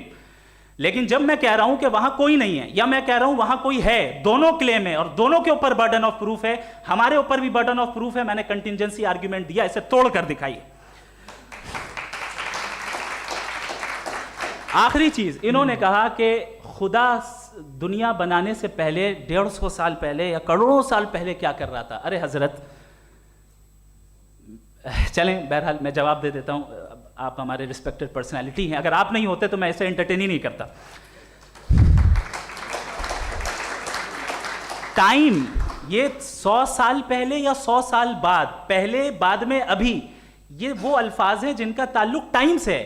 Time शुरू ही हुआ है यूनिवर्स की बिगिनिंग के बाद, तो उसके पहले खुदा क्या कर रहा था? सवाल इलॉजिकल है, ये फेलेसी है। यानी आप ये कह रहे हैं कि यूनिवर्स के बनने से पहले खुदा क्या कर रहा था? टाइम के बनने से पहले, पहले का ताल्लुक टाइम से, टाइम उस वक्त था ही नहीं, तो ये सवाल ही इनवैलिड है खुदा के ताल्लुक से। ਮੈਂ ਕੱਲ ਦੀ ਵੀਡੀਓ 'ਚ ਵੀ ਤੁਹਾਨੂੰ ਦੱਸਿਆ ਸੀ ਨਾ, ਟਾਈਮ ਦਾ ਮਤਲਬ ਕਿ ਸਾਡੀ ਧਰਤੀ ਤੇ ਟਾਈਮ ਹੋਰ ਹੈ, ਸਪੇਸ ਦੇ ਵਿੱਚ ਟਾਈਮ ਹੋਰ ਹੈ। ਇੰਟਰਸਟੈਲਰ ਫਿਲਮ ਦੀ ਮੈਂ ਤੁਹਾਨੂੰ ਐਗਜ਼ਾਮਪਲ ਦਿੱਤੀ ਸੀ, ਚਲੋ ਮੈਂ ਦੁਬਾਰਾ ਰਿਪੀਟ ਨਹੀਂ ਕਰਾਂਗਾ ਉਹ ਗੱਲ। दूसरी चीज, आर्ग्यूमेंट ऑफ कंटिंजेंसी जो मैंने आपके सामने पेश की है, आपने बार बार ये प्रूफ किया और ये कह रहे हैं कि गॉड ऑफ गैप्स। देखिए, पहले नहीं मालूम था, साइंस ने कर दिया। सिंपल्स की मिसाल से मैं समझा देता हूं। जिस गैप्स की आप बात कर रहे हैं ना, साइंस उन गैप्स को जिन चीज के जरिए भी प्रूव करेगा वो कॉन्टिंजेंट ही होगा, अब चाहे वो फोर्स हो, मैटर हो या एनर्जी हो। लिहाजा सवाल हमारा उस वक्त भी वैलिड होगा जब तक कि आप नेसेसरी बीइंग पे ना आ जाएं, और इन्फिनिट रिग्रेस पॉसिबल नहीं है of causes in practical world, तो जाहिर है कहीं रुकना पड़ेगा, जहां रुकेंगे वही खुदा है। दूसरी चीज, आपने ये कहा, क्या कह रहा था मैं, किस पॉइंट को? What? Oh no, after that. Just now. हाँ, जहां रुकेंगे वही खुदा है। बहरहाल, तो टाइम का जिक्र हो गया, गॉड ऑफ गैप, सॉरी या इसकी एक मिसाल आप ले लें। एक कार है, एक साहब ने देखा कि भाई कार जो है उसके व्हील्स कितने अच्छे लगे हुए हैं, सही जगह पे, स्टीयरिंग जो है कितने अच्छे जगह पे लगी हुई है, और सीट्स कितने वेल डिजाइंड है, कितनी प्रिसाइजली ये कार काम कर रही है, तो जरूर कोई ना कोई इसे क्रिएट किया है, किसी ने क्रिएट किया है। अब जावेद साहब आए और कहे, अरे जनाब बोनेट खोलिए, इसमें इंजन है, इंजन इस कार को चला रहा है, hence prove no one has created the car. This is illogical, this is irrational. आपने इंजन के जरिए उस गैप को तो साबित किया, लेकिन क्या उससे कार की जो क्रिएशन है और उसका जो क्रिएटर है ये इम्पॉसिबल हो जाए? ऐसा पॉसिबल है? उसका सवाल खत्म हो जाए, ऐसा पॉसिबल है? नहीं। आपने गैप्स को फिल करके, कॉन्टिंजेंट चीजों से गैप्स को फिल करके हमारे ऑब्जर्वेशन को और ब्रॉड कर दिया। अब हमें और पता चल गया कि ये जो कार है इसका सिस्टम कितना ज्यादा कॉम्प्लेक्स है। पहले कम समझते थे, अब कॉम्प्लेक्सिटी और ज्यादा वाजे हो गई। अब हमें समझ में आ रहा है कि हमारी सर्टेनिटी और बढ़ गई कि जरूर इस कार को किसी ना किसी ने बनाया। यही मामला यूनिवर्स का है।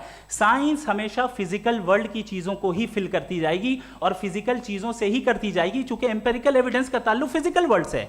आप साइंस के जरिए मेटाफिजिकल रियलिटी को कभी साबित नहीं कर सकते। ये रॉन्ग टूल का इस्तेमाल करना है। ये वही काम है कि आप मेटल डिटेक्टर से प्लास्टिक डिटेक्टर करने चलें, जो कि जाहिर है सही नहीं है। ਸਾਇੰਸ ਨੇ ਉਹ ਚੀਜ਼ਾਂ ਵੀ ਪ੍ਰੂਫ ਕਰ ਦਿੱਤੀਆਂ ਹੋਈਆਂ ਜਿਹੜੀਆਂ ਤੁਹਾਨੂੰ ਦਿਖਦੀਆਂ ਨੇ। ਬਹੁਤ ਸਾਰੀਆਂ ਲੇਅਰਸ, ਬਹੁਤ ਸਾਰੀਆਂ ਰੇਜ਼, ਕਿੰਨੇ ਤਰ੍ਹਾਂ ਦੀਆਂ ਵੇਵਸ ਹੈ, ਕਿੰਨੇ ਤਰ੍ਹਾਂ ਦੀਆਂ ਰੇਜ਼ ਹੈ ਜਿਹੜੀਆਂ ਅਸੀਂ ਡੇਲੀ ਯੂਜ਼ ਕਰਦੇ ਹਾਂ। ਤੁਸੀਂ ਐਕਸ-ਰੇ ਕਰਾਉਣਾ ਹੈ, ਤੁਸੀਂ MRI ਕਰਾਉਣੀ ਹੈ, ਉਹ ਰੇਜ਼ ਹੈ ਜਿਹੜੀ ਤੁਹਾਨੂੰ ਦਿਖਦੀਆਂ ਹੀ ਨਹੀਂ, ਠੀਕ ਹੈ। ਅਲਟਰਾਸਾਊਂਡ ਕਰਾਉਂਦੇ ਆ ਤੁਸੀਂ, ਸੂਰਜ ਦੀਆਂ ਕਿਰਨਾਂ ਆਉਂਦੀਆਂ ਜਿਹੜੀਆਂ ਸਾਨੂੰ ਪਤਾ ਨਹੀਂ ਲੱਗਦੀਆਂ, ਮੈਗਨੈਟਿਕ ਫੀਲਡ ਹੈ, ਹੋਰ ਬਹੁਤ ਸਾਰੀਆਂ ਚੀਜ਼ਾਂ ਜਿਹੜੀਆਂ ਦਿਖਦੀਆਂ ਨਹੀਂ, ਆਪਾਂ ਨੂੰ ਨਹੀਂ ਦਿਖਦੀਆਂ। ਪਰ ਸਾਇੰਸ ਨੇ ਇੰਨੀ ਤਰੱਕੀ ਕੀਤੀ ਕਿ ਉਹਨਾਂ ਨੇ ਉਹ ਚੀਜ਼ ਨੂੰ ਡਿਸਕਵਰ ਕਰ ਲਿਆ, ਠੀਕ ਹੈ। ਉਹ ਆਈ ਡੋਂਟ ਨੋ ਕਿ ਉਹਨਾਂ ਨੂੰ ਤੁਸੀਂ ਫਿਜ਼ੀਕਲ ਵਰਲਡ ਵਿੱਚ ਕੰਸੀਡਰ ਕਰੋਗੇ ਜਾਂ ਨਹੀਂ ਕਰੋਗੇ, ਪਰ ਉਹ ਇੱਕ ਤਰ੍ਹਾਂ ਦਾ ਦੇਖੋ, ਜਦੋਂ ਇਹ ਗੱਲ ਹੁੰਦੀ ਹੈ ਮੈਨੂੰ ਡਿਮੈਂਸ਼ਨਸ ਵਾਲੀ ਗੱਲ ਬਿਲਕੁਲ ਸਹੀ ਲੱਗਦੀ ਹੈ। ਕਾਫੀ ਸਾਰੇ ਜਿਹੜੇ ਧਰਮਾਂ ਦੇ ਵਿੱਚ ਡਿਮੈਂਸ਼ਨਸ ਦੀ ਗੱਲ ਕੀਤੀ ਜਾਂਦੀ ਹੈ ਨਾ, ਕਿ ਜਿਵੇਂ ਫੋਰਥ ਡਿਮੈਂਸ਼ਨ, ਆਪਾਂ 3 ਡਿਮੈਂਸ਼ਨ 'ਚ ਰਹਿ ਰਹੇ ਹਾਂ, ਫੋਰਥ ਡਿਮੈਂਸ਼ਨ ਕੰਸੀਡਰ ਕੀਤਾ ਜਾਂਦਾ ਟਾਈਮ ਨੂੰ, ਠੀਕ ਹੈ। ਫਿਰ ਅੱਗੇ 5th 6th 7th 8th 9th ਇੱਦਾਂ ਅੱਗੇ ਜਨਰੇਸ਼ਨਸ ਹੈ, ਅਤੇ ਉਹਦੇ ਵਿੱਚ ਸੋਰੀ ਡਿਮੈਂਸ਼ਨਸ ਹੈ। ਤਾਂ ਇਹ ਵੱਖਰੀ ਡਿਮੈਂਸ਼ਨਸ ਹੈ। ਤਾਂ ਜਿਵੇਂ ਚਲੋ ਆਪਾਂ ਗੱਲ ਕਰਦੇ ਹਾਂ, ਇੱਕ ਉਹ ਹੁੰਦਾ ਨਾ ਬੈਟ ਹੁੰਦਾ, ਬੈਟ ਚਮਗਾਦੜ।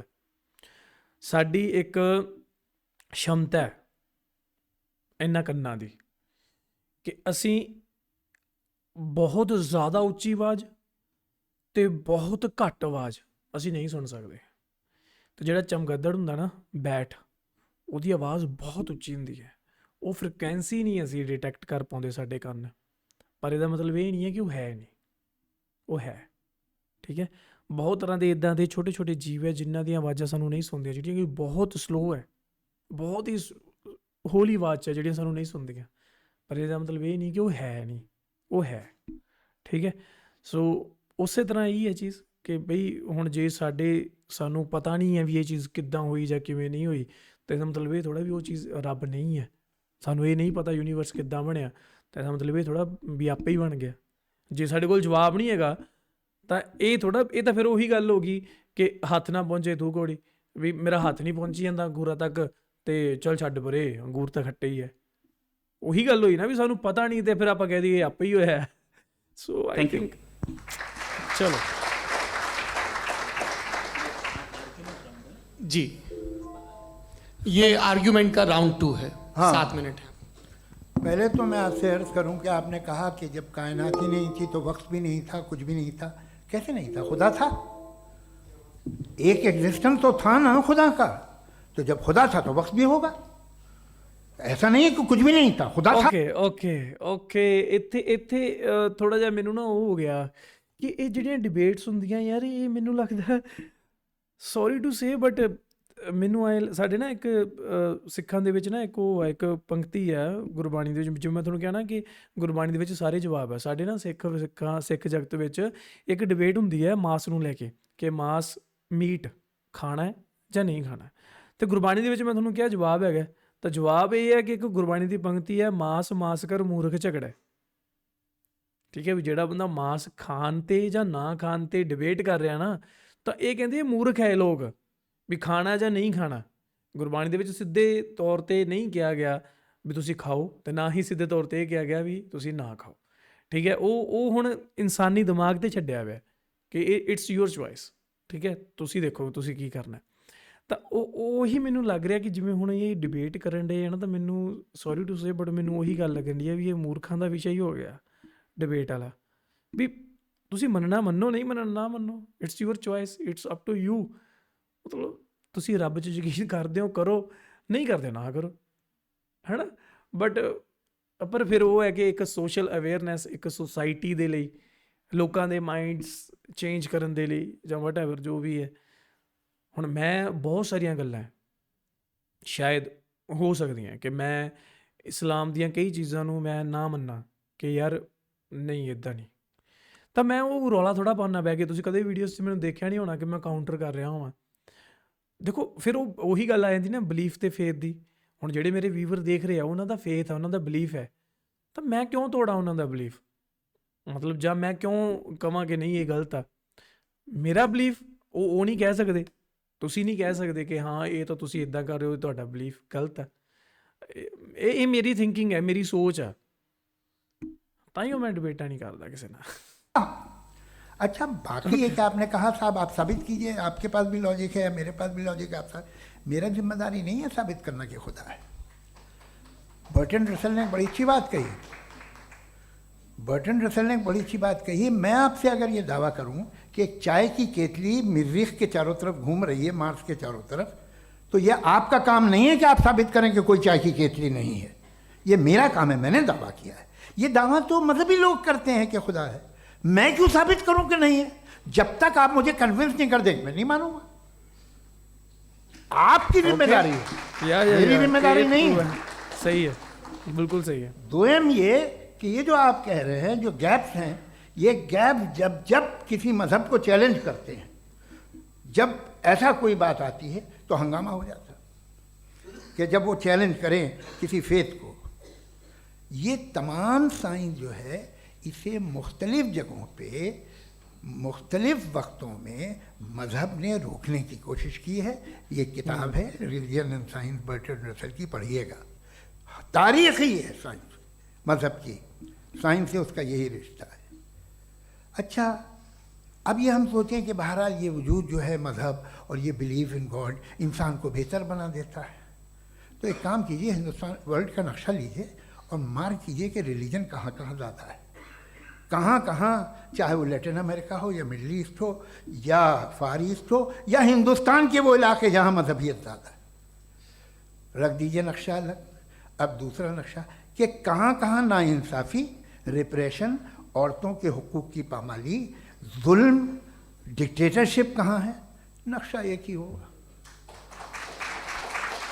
तो आप मुझे बताएं कि जो इसका तरकीब इस्तेमाल क्या है, ट्रू है। खुदा का तरकीब इस्तेमाल तो बताइए। ਅੱਛਾ, ਮੈਂ ਸ਼ਾਰਟ ਦੇ ਵਿੱਚ ਇਹਦਾ ਆਨਸਰ ਦੇਣ ਦੀ ਕੋਸ਼ਿਸ਼ ਕਰਦਾ। ਮੈਨੂੰ ਇਹ ਲੱਗਦਾ ਕਿ ਜਿੱਥੇ ਧਰਮ ਹੁੰਦਾ ਨਾ, ਤਾਂ ਉਸ ਧਰਮ ਦੀ ਆੜ ਦੇ ਵਿੱਚ ਬਹੁਤ ਸਾਰੇ ਲੋਕ ਬਹੁਤ ਗਲਤ ਕੰਮ ਕਰਦੇ ਆ, ਬਹੁਤ ਗਲਤ। ਹੁਣ ਆਈ ਡੋਂਟ ਨੋ ਕਿ ਉਹਦੀ ਮੈਂ ਪੁਸ਼ਟੀ ਨਹੀਂ ਕਰੂੰਗਾ ਕਿ ਕੌਣ ਸਹੀ ਹੈ ਕੌਣ ਗਲਤ ਹੈ, ਬਟ ਮੈਂ ਤੁਹਾਨੂੰ ਇੱਕ ਵਾਕਿਆ ਦੱਸਦਾ ਜਿਹੜਾ ਬੰਗਲਾਦੇਸ਼ ਦੇ ਵਿੱਚ ਹੁਣੇ ਹੋਇਆ ਨਾ, ਕਿ ਇੱਕ ਹਿੰਦੂ ਨੂੰ ਜਿਹੜਾ ਕੁੱਟਿਆ ਮਾਰਿਆ ਗਿਆ, ਫਿਰ ਉਹਨੂੰ ਬੰਨ੍ਹ ਕੇ ਉਹਨੂੰ ਜ਼ਿੰਦਾ ਜਲਾ ਦਿੱਤਾ ਗਿਆ। ਤਾਂ ਇਹ ਇੱਕ ਇਨਸੀਡੈਂਟ ਹੋਇਆ, ਠੀਕ ਹੈ। ਤਾਂ ਉਹ ਕਿਉਂ ਹੋਇਆ? ਕਿਉਂਕਿ ਉਹਨਾਂ ਨੇ ਕਿਹਾ ਕਿ ਇਹ ਪ੍ਰੋਫਿਟ ਮੁਹੰਮਦ ਸਾਹਿਬ ਨੂੰ ਉਹਨੇ ਗਲਤ ਬੋਲਿਆ। ਤਾਂ ਉਹਦਾ ਕੋਈ ਪ੍ਰੂਫ ਤਾਂ ਨਹੀਂ ਮਿਲਿਆ, ਪ੍ਰੂਫ ਨਹੀਂ ਉਹਦਾ ਕੋਈ ਮਿਲਿਆ, ਬਟ ਇਹ ਹੋਇਆ। ਤਾਂ ਜਿਹੜੀ ਇਹਨਾਂ ਨੇ ਗੱਲ ਕੀਤੀ ਉਹਦੀ ਇੱਕ ਐਗਜ਼ਾਮਪਲ ਹੈ, and I agreed on that ਕਿ ਹਾਂ ਇਹ ਚੀਜ਼ ਹੁੰਦੀ ਹੈ। ਉਹਦਾ ਹੁਣ ਇਹਦੇ ਵਿੱਚ ਮੈਨੂੰ ਨਹੀਂ ਪਤਾ ਕਿ ਉਹ ਕਸੂਰਵਾਰ ਬੰਦਾ ਸੀ ਜਾਂ ਨਹੀਂ ਸੀ, ਪਰ ਇੱਕ ਇਨਸੀਡੈਂਟ ਜ਼ਰੂਰ ਹੋਇਆ, ਠੀਕ ਹੈ, ਕਿਉਂਕਿ ਉਹਦਾ ਪ੍ਰੂਫ ਨਹੀਂ ਮਿਲਿਆ। ਪਰ ਇੱਦਾਂ ਦੇ ਆਪਾਂ ਨੂੰ ਪਾਸਟ ਵਿੱਚ ਇੰਸੀਡੈਂਟ ਵੀ ਦੇਖਣ ਨੂੰ ਮਿਲਦੇ ਆ, ਐਂਡ ਸਿਰਫ ਇਹ ਹੀ ਨਹੀਂ, ਇਸ ਤੋਂ ਇਲਾਵਾ ਵੀ ਬਹੁਤ ਦੇਖਣ ਨੂੰ ਮਿਲਦੇ ਆ। ਬਹੁਤ ਸਾਰੀਆਂ ਚੀਜ਼ਾਂ ਹੁੰਦੀਆਂ, ਧਰਮ ਦੇ ਨਾਮ 'ਤੇ ਲੋਕਾਂ ਨੂੰ ਲੁੱਟਿਆ ਜਾਂਦਾ, ਧਰਮ ਦੇ ਨਾਮ 'ਤੇ ਰੇਪ ਕੀਤੇ ਜਾਂਦੇ ਆ। ਜਦੋਂ ਸਰਸੇ ਵਾਲਾ ਬਾਬਾ ਸੀਗਾ, ਉਹਨੇ ਆਪਣਾ ਡੇਰਾ ਬਣਾਇਆ ਸੀਗਾ, ਗੁਫਾ ਦੇ ਵਿੱਚ ਲਿਜਾ ਕੇ ਕੁੜੀਆਂ ਦਾ ਰੇਪ ਕਰਦਾ ਸੀਗਾ, ਠੀਕ ਹੈ। ਬੜੀਆਂ ਕੁੜੀਆਂ ਨੇ ਉਹਦਾ ਖੁਲਾਸਾ ਕੀਤਾ। ਉਸ ਤੋਂ ਬਾਅਦ ਇੱਕ ਇੱਧਰ ਇੰਡੀਆ ਦੀ ਗੱਲ ਹੀ ਕਰ, ਮੈਂ ਆਸਾਰਾਮ ਬਾਪੂ ਸੀਗਾ, ਉਹਨੇ ਦੇਖੋ ਕੀ ਕੁਛ ਕੀਤਾ। ਹੋਰ ਇੱਦਾਂ ਦੇ ਬਹੁਤ ਸਾਰੇ ਲੋਕ ਹੈ ਜਿਹੜੇ ਧਰਮ ਦੀ ਆੜ ਦੇ ਵਿੱਚ ਗਲਤ ਕੰਮ ਕਰਦੇ ਆ, ਬਾਬੇ ਬਣ ਕੇ ਬਹਿ ਜਾਂਦੇ ਆ, ਪਰ ਅੰਦਰ ਖਾਤੇ ਉਹਨਾਂ ਦੇ ਧੰਦੇ ਚੱਲ ਰਹੇ ਹੁੰਦੇ ਆ। ਕੋਈ ਨਸ਼ਾ ਪ੍ਰਮੋਟ ਕਰ ਰਿਹਾ, ਕੋਈ ਨਸ਼ੇ ਵੇਚ ਰਿਹਾ, ਕੋਈ ਡਰੱਗ ਐਡਿਕਟਡ ਹੈ, ਕੋਈ ਰੇਪਿਸਟ ਹੈ, ਕੋਈ ਕਤਲ ਕਰ ਚੁੱਕਿਆ ਕਿਸੇ ਦਾ। ਤਾਂ ਇਹ ਸਾਰੀਆਂ ਚੀਜ਼ਾਂ ਹੋ ਰਹੀਆਂ ਧਰਮ ਦੀ ਆੜ ਦੇ ਵਿੱਚ ਹੋ ਰਹੀਆਂ। ਪਰ ਅਸੀਂ ਫਿਰ ਉਹੀ ਗੱਲ, ਅਸੀਂ ਧਰਮ ਨੂੰ ਮਾੜਾ ਨਹੀਂ ਕਹਿ ਸਕਦੇ, ਅਸੀਂ ਧਾਰਮਿਕ ਸਕ੍ਰਿਪਚਰਸ ਨੂੰ ਮਾੜਾ ਨਹੀਂ ਕਹਿ ਸਕਦੇ, ਅਸੀਂ ਉਸ ਰੱਬ ਨੂੰ ਨਹੀਂ ਕਹਿ ਸਕਦੇ ਕਿ ਹਾਂ ਵੀ ਉਹ ਰੱਬ ਇਹ ਕਰਾ ਰਿਹਾ। ਨਹੀਂ, ਜਿਹੜੇ ਲੋਕ ਕਹਿੰਦੇ ਆ ਨਾ ਕਿ ਇਹ ਰੱਬ ਦੀ ਮਰਜ਼ੀ ਤੋਂ ਬਿਨਾਂ ਪੱਤਾ ਨਹੀਂ ਹਿਲਦਾ, ਤਾਂ ਮੇਰੇ ਖਿਆਲ ਉੱਥੇ ਸ਼ਾਇਦ ਥੋੜ੍ਹਾ ਜਿਹਾ ਨਾ ਇਸ ਚੀਜ਼ ਨੂੰ ਹਮੇਸ਼ਾ ਗਲੋਰੀਫਾਈ ਕਰਕੇ ਦਿਖਾਇਆ ਜਾਂਦਾ। ਇਹਨੂੰ ਸਾਨੂੰ ਰੈਕਟੀਫਾਈ ਕਰਨ ਦੀ ਲੋੜ ਹੈ, ਠੀਕ ਹੈ, ਕਿ ਰੱਬ ਦੀ ਮਰਜ਼ੀ ਤੋਂ ਬਿਨਾਂ ਪੱਤਾ ਨਹੀਂ ਹਿਲਦਾ। ਉਹਦੀ ਡੈਫੀਨੇਸ਼ਨ ਦੇ ਵਿੱਚ ਹਮੇਸ਼ਾ ਜਦੋਂ ਜਿਵੇਂ ਅੱਗੇ ਚੀਜ਼ ਵੱਧਦੀ ਹੈ ਨਾ, ਮੰਨ ਲਓ ਕੋਈ ਇਤਿਹਾਸ ਹੁੰਦਾ ਤਾਂ ਉਹਦੇ ਨਾਲ ਛੇੜਛਾੜ ਕਰਕੇ ਉਹਨੂੰ ਮਿਰਚ ਮਸਾਲਾ ਲਾ ਕੇ ਵੱਡਾ ਵੀ ਦਿਖਾਇਆ ਜਾ ਸਕਦਾ, ਅਤੇ ਉਹਦਾ ਸਾਰਾ ਮਲੀਆਮੇਟ ਵੀ ਕੀਤਾ ਜਾ ਸਕਦਾ। ਉਸੇ ਤਰ੍ਹਾਂ ਕੁਝ ਇੱਦਾਂ ਦੀਆਂ ਚੀਜ਼ਾਂ ਹੁੰਦੀਆਂ ਜਿਹੜੀਆਂ ਇਹਨਾਂ ਨੂੰ ਇੱਕ ਪ੍ਰਸਤੁਤ ਕਰਨ ਦੇ ਲਈ ਨਾ ਬਹੁਤ ਗਲੋਰੀਫਾਈ ਕੀਤਾ ਜਾਂਦਾ ਕਿ ਇੱਦਾਂ ਹੋਇਆ ਸੀ, ਇੱਦਾਂ ਹੋਇਆ ਸੀ। ਸੋ ਉਹ ਚੀਜ਼ਾਂ ਜਿਨ੍ਹਾਂ ਤੋਂ ਸਾਨੂੰ ਇਹ ਸਾਡੇ ਮਾइंड ਨਾਲ ਸੋਚਣਾ ਪੈਣਾ, ਸਾਨੂੰ ਦੇਖਣਾ ਪੈਣਾ, ਕੋਖ पड़ताल करनी पैनी है। ये आप छोटी सी दवा सड़क पे बेचते हैं, उसकी भी तरकीब इस्तेमाल बताते हैं। इसके इस्तेमाल से तो फ़ायदे नहीं हुआ किसी को। जो सारे के सारे ख़राब मुल्क हैं, ख़राब समाज है, वो सारे जुल्म खुदा के नाम पे करते हैं। वो गलत करते हैं, सही करते हैं, मुझे क्या लेना देना उससे। इस्तेमाल से मालूम होता ना। एक विस्की की बोतल कभी शायद देखी हो आपने, लाल रंग की होती है, उस पर रोशनी और छपड़ा इंतहाई खूबसूरत लगती है, क्या बिगाड़ रही है किसी का? उसका इस्तेमाल गलत है, इसलिए आप उसे नापसंद करते हैं। इसका इस्तेमाल गलत है, इस तसव्वुर का इस्तेमाल ही गलत है और हमेशा से गलत हुआ है। ਹਾਂ, ਬਟ ਇਹਦਾ ਪੋਜ਼ਿਟਿਵ ਯੂਜ਼ ਵੀ ਤਾਂ ਹੋ ਸਕਦਾ ਨਾ। ਪੋਜ਼ਿਟਿਵ ਯੂਜ਼ ਹੈ ਕਿਉਂ ਨਹੀਂ ਪੋਜ਼ਿਟਿਵ ਯੂਜ਼? ਅੱਛਾ ਚਲੋ ਮੈਂ ਤੁਹਾਨੂੰ ਦੱਸਦਾ। ਦੇਖੋ, ਗੁਰੂ ਨਾਨਕ ਦੇਵ ਜੀ ਨੇ 20 ਰੁਪਏ ਦਾ ਲੰਗਰ ਲਾਇਆ ਸੀ। ਅੱਜ ਪੂਰੀ ਦੁਨੀਆ ਦੇ ਵਿੱਚ ਜਿੰਨੇ ਵੀ ਸਿੱਖ ਹੈ, ਬਹੁਤ ਘੱਟ ਗਿਣਤੀ ਦੇ ਵਿੱਚ ਹੈ ਪੂਰੀ ਦੁਨੀਆ ਦੀ ਪੋਪੂਲੇਸ਼ਨ ਦੇ ਅਕੋਰਡਿੰਗ, ਪਰ ਜਿੱਥੇ ਵੀ ਤੁਸੀਂ ਚੱਲ ਜਾਓ ਉਹ ਸਿੱਖ ਤੁਹਾਨੂੰ ਭੁੱਖਾ ਨਹੀਂ ਰਹਿਣ ਦੇਣਗੇ, ਉਹ ਲੰਗਰ ਛਕਾਉਣਗੇ ਤੁਹਾਨੂੰ, ਠੀਕ ਹੈ। ਤੁਸੀਂ ਜਿਹੜੀ ਮਰਜ਼ੀ ਹਾਲਤ ਦੇ ਵਿੱਚ ਹੋਵੋ, ਦੁਨੀਆ ਦੇ ਕਿਸੇ ਕੋਨੇ ਦੇ ਵਿੱਚ ਵੀ ਕੋਈ ਭੂਚਾਲ ਆ ਜੇ, ਭੂਕੰਪ ਆ ਜੇ, ਸੁਨਾਮੀ ਆ ਜੇ, ਜੰਗ ਲੱਗ ਜੇ, ਸਾਡੇ ਸਿੱਖ ਜਥੇਬੰਦੀਆਂ ਪਹੁੰਚ ਜਾਂਦੀਆਂ ਉੱਥੇ ਲੰਗਰ ਲਾਉਣ ਵਾਸਤੇ। ਇਹ ਪੋਜ਼ਿਟਿਵ ਇੰਪੈਕਟ ਧਰਮ ਦਾ, ਠੀਕ ਹੈ, ਕੌਮ ਦਾ, ਇਹ ਪੋਜ਼ਿਟਿਵ ਇੰਪੈਕਟ। ਸੈਕਿੰਡ ਨੰਬਰ 'ਤੇ ਤੁਹਾਨੂੰ ਕਦੇ ਤੁਸੀਂ ਖਬਰਾਂ ਸੁਣੀਆਂ ਵੀ ਕੋਈ ਸਿੱਖ ਬੰਦਾ ਸੀ ਉਹਨੇ ਰੇਪ ਕੀਤਾ ਕਿਸੇ ਦਾ, ਠੀਕ ਹੈ, ਪੋਜ਼ਿਟਿਵ ਇੰਪੈਕਟ। ਥਰਡ ਗੱਲ, ਕਦੇ ਤੁਸੀਂ ਸੁਣਿਆ ਕਿ ਕਦੇ ਕੋਈ ਸਰਦਾਰ ਬੰਦਾ, ਸਿੱਖ ਬੰਦਾ ਕਿਸੇ ਨਾਲੀ 'ਚ ਡਿੱਗਿਆ ਪਿਆ ਸ਼ਰਾਬ ਪੀ ਕੇ, ਜਾਂ ਕੋਈ ਨਸ਼ਾ ਕਰ ਰਿਹਾ ਹੈ? ਤਾਂ ਇਹ ਪੋਜ਼ਿਟਿਵ ਇੰਪੈਕਟਸ। ਇਹ ਤਾਂ ਹੁਣ ਤੁਹਾਡੇ 'ਤੇ ਡਿਪੈਂਡ ਕਰਦਾ ਨਾ ਕਿ ਤੁਸੀਂ ਇਹਨਾਂ ਚੀਜ਼ਾਂ ਨੂੰ ਕਿੱਦਾਂ ਲੈ ਰਹੇ ਹੋ, ਇਹਦਾ ਯੂਜ਼ ਕਿੱਦਾਂ ਕਰ ਰਹੇ ਹੋ। ਅਲਕੋਹਲ ਦੀ ਗੱਲ ਕਰ ਰਹੇ ਹਾਂ ਨਾ, ਅਲਕੋਹਲ ਦਾ ਯੂਜ਼ ਮਾੜਾ ਹੈ, ਪਰ ਦਵਾਈਆਂ ਦੇ ਵਿੱਚ ਅਸੀਂ ਲੈ ਰਹੇ ਹਾਂ, ਦਵਾਈਆਂ ਦੇ ਥਰੂ ਅਸੀਂ ਉਹਨੂੰ ਕੰਜ਼ਿਊਮ ਕਰ ਰਹੇ ਹਾਂ, ਠੀਕ ਹੈ। ਉਹ ਤਾਂ ਫਿਰ ਲੋਕਾਂ ਨੂੰ ਪਤਾ ਵੀ ਨਹੀਂ ਹੁੰਦਾ ਕਿ ਇਸ ਦਵਾਈ ਦੇ ਵਿੱਚ ਐਲਕੋਹਲ ਸੀਗਾ ਜਿਹੜੀ ਤੂੰ ਲਈ ਹੈ, ਜਿਹਦੇ ਨਾਲ ਤੂੰ ਠੀਕ ਹੋਇਆ, ਠੀਕ ਹੈ। ਤਾਂ ਉਹ ਤਾਂ ਬਈ ਮਾਤਰਾ ਮਾੜੀ ਹੈ ਨਾ, ਵੀ ਕਿਸ ਮਾਤਰਾ ਦੇ ਵਿੱਚ ਤੁਸੀਂ ਉਹਦਾ ਯੂਜ਼ ਕਰ ਰਹੇ ਹੋ। सो सारी तारीख देख लीजिए, आज देख लीजिए, हिंदुस्तान देखिए, दुनिया देख ली क्या हो रहा है। इसे कैसे इस्तेमाल कर रहे हैं फेथ वाले लोग? क्या फेयर हैं, जस्ट हैं, जो अपने खुदाओं पे यकीन रखते हैं? वो किस तरह के लोग हैं? वो लोगों को इंसाफ देते हैं, वो बेहतर इंसान बने। तो इस दवा का फ़ायदा क्या है? चलो बहुत फ़ायदा हो रहा तो मैं इस्तेमाल कर लूँगा, मैं मुझे तो इस दवा का कोई फ़ायदा दिखता ही नहीं। मुझे तो ऐसा लगता, मैं एक और बात बताऊं, अगर कोई आदमी मजहबी है और अच्छा आदमी है तो मैं उसकी बहुत इज्जत करता हूँ, इसलिए कि मेरा ख्याल है मजहबी आदमी का अच्छा होना मुझसे अच्छा होने से ज़्यादा मुश्किल है। भाई हर चीज़ की एक लिमिट है, आप इतना भाग सकते हैं, इतना नहीं भाग सकते, इतना वजन उठा सकते, इतना नहीं उठा सकते, इतना दूर देख सकते हैं, इतना दूर नहीं देख सकते। उसी तरह कॉमन सेंस कहता है कि आप में नेकी का भी एक कोटा होगा। अब आप अगर सुबह जाते हैं अपनी इबादत गाह और इबादत करते हैं तो बाहर निकलते हैं तो आप तो यही महसूस करते हैं कि आपने एक बहुत अच्छा काम किया, आपकी नेकी का एक बहुत बड़ा कोटा खर्च हो गया जिससे किसी का कोई फ़ायदा नहीं हो। मैं तो नहीं जाता हूँ तो मुझे तो किसी को खाना sorry to say Javed Akhtar Sahib, but ਇੱਥੇ ਟੋਟਲੀ ਆਈ ਐਮ ਡਿਸਪੁਆਇੰਟਡ ਇਹਨਾਂ ਦੀ ਇਸ ਦਲੀਲ ਦੇ ਨਾਲ। ਦੁਨੀਆ ਦੇ ਵਿੱਚ ਨੇਕੀ ਦਾ ਬਹੁਤ ਫਰਕ ਹੈ, ਬਹੁਤ ਬਹੁਤ ਫਾਇਦਾ ਹੈ। ਅੱਛਾ, ਮੈਂ ਆਫਟਰ ਲਾਈਫ ਦੀ ਗੱਲ ਨਹੀਂ ਕਰ ਰਿਹਾ, ਮੈਂ ਕਿ ਤੁਸੀਂ ਨੇਕੀ ਕਰੋਗੇ ਤੇ ਤੁਹਾਨੂੰ ਮਰਨ ਤੋਂ ਬਾਅਦ ਤੁਹਾਨੂੰ ਆਹ ਹੋ ਜਾਊਗਾ ਨਹੀਂ, ਮੈਂ ਤੁਹਾਨੂੰ ਫਿਜ਼ੀਕਲ ਵਰਲਡ ਦੀ ਗੱਲ ਕਰ ਰਿਹਾ। ਤੁਸੀਂ ਨੇਕੀ ਦੀ ਗੱਲ ਕੀਤੀ ਨਾ, ਤੁਸੀਂ ਜੇ ਮੈਂ ਗੁਰਦੁਆਰਾ ਸਾਹਿਬ 'ਚ ਜਾ ਰਿਹਾ, ਕਿਉਂਕਿ ਇਹ ਸਾਰੇ ਮਜ਼ਹਬ ਦੀ ਗੱਲ ਕਰ ਰਹੇ ਆ, ਮੈਂ ਤਾਂ ਕਰਕੇ ਆਪਣੀ ਇੱਥੇ ਗੱਲ ਕਰ ਰਿਹਾ। ਇਹਨਾਂ ਨੇ ਸਿਰਫ ਇਹ ਨਹੀਂ ਕਿਹਾ ਕਿ ਮੈਂ ਇਸਲਾਮ ਦੀ ਗੱਲ ਕਰ ਰਿਹਾ, ਠੀਕ ਹੈ, ਕਿਉਂਕਿ ਇਹ ਅਥੀਸਟ ਹੈ, ਇਹ ਕਿਸੇ ਵੀ ਮਜ਼ਹਬ 'ਚ ਨਹੀਂ ਮੰਨਦੇ। ਸੋ ਤਾਂ ਕਰਕੇ ਮੈਂ ਆਪਣੇ ਅਕੋਰਡਿੰਗ ਇੱਕ ਡੈਫੀਨੇਸ਼ਨ ਜਾਂ ਇੱਕ ਰਿਪਲਾਈ ਦੇਣ ਦੀ ਕੋਸ਼ਿਸ਼ ਕਰ ਰਿਹਾ। ਸੋ ਜੇ ਮੈਂ ਗੁਰਦੁਆਰਾ ਸਾਹਿਬ 'ਚ ਜਾਂਦਾ, ਗੁਰਦੁਆਰਾ ਸਾਹਿਬ 'ਚ ਜਾ ਕੇ ਮੈਂ ਉੱਥੇ ਗੁਰੂ ਗ੍ਰੰਥ ਸਾਹਿਬ ਜੀ ਨੂੰ ਮੱਥਾ ਟੇਕਦਾ, ਮੈਂ ਗੁਰਬਾਣੀ ਪੜ੍ਹਦਾ, ਜੋ ਗੁਰਬਾਣੀ 'ਚ ਲਿਖਿਆ ਤਾਂ ਮੈਂ ਉਹਨੂੰ ਆਪਣੀ ਜ਼ਿੰਦਗੀ ਦੇ ਵਿੱਚ ਅਪਲਾਈ ਕਰਨ ਦੀ ਕੋਸ਼ਿਸ਼ ਕਰਦਾ। ਮੇਰੀ ਗੁਰਬਾਣੀ ਦੇ ਵਿੱਚ ਲਿਖਿਆ ਕਿ ਬਈ ਤੂੰ 10 ਨੋਹਾਂ ਦੀ ਕਿਰਤ ਕਮਾਈ ਕਰਨੀ ਹੈ, ਇਹਦਾ ਕਿਸੇ ਨੂੰ ਨੁਕਸਾਨ ਨਹੀਂ ਗਾ, ਠੀਕ ਹੈ, ਇਹਦਾ ਫਾਇਦਾ ਹੈ, ਮੈਨੂੰ ਵੀ ਫਾਇਦਾ ਅਤੇ ਆਸ-ਪਾਸ ਦੇ ਲੋਕਾਂ ਨੂੰ ਵੀ ਫਾਇਦਾ। ਮੈਨੂੰ ਫਾਇਦਾ ਕਿ ਮੈਂ 10 ਨੋਹਾਂ ਦੀ ਕਿਰਤ ਕਮਾਈ ਕਰ ਰਿਹਾ, ਹੱਕ ਹਲਾਲ ਦੀ ਖਾ ਰਿਹਾ। ਮੈਨੂੰ ਇੱਕ ਹੁਕਮ ਹੋਇਆ ਵਿਆ, ਮੈਂ ਉਹ ਹੁਕਮ ਮੰਨਦਾ। ਇੱਕ ਅਥੀਸਟ ਬੰਦੇ ਨੂੰ ਕਿਸੇ ਨੇ ਹੁਕਮ ਨਹੀਂ ਦਿੱਤਾ ਕਿ ਤੂੰ ਐਂ ਕਰਨਾ ਜਾਂ ਨਹੀਂ ਕਰਨਾ। ਸਹੀ ਕੀ ਹੈ, ਗਲਤ ਕੀ ਹੈ, ਉਹ ਫੈਸਲਾ ਕਿੱਦਾਂ ਕਰੇਗਾ? ਉਹਦੇ ਅਕੋਰਡਿੰਗ ਉਹ ਤਾਂ ਫਿਰ ਸਹੀ ਨੂੰ ਗਲਤ ਨੂੰ ਵੀ ਸਹੀ ਕਹੇਗਾ, ਕਿਉਂਕਿ ਉਹਨੂੰ ਕੋਈ ਦੱਸਣ ਵਾਲਾ ਹੀ ਨਹੀਂ, ਠੀਕ ਹੈ।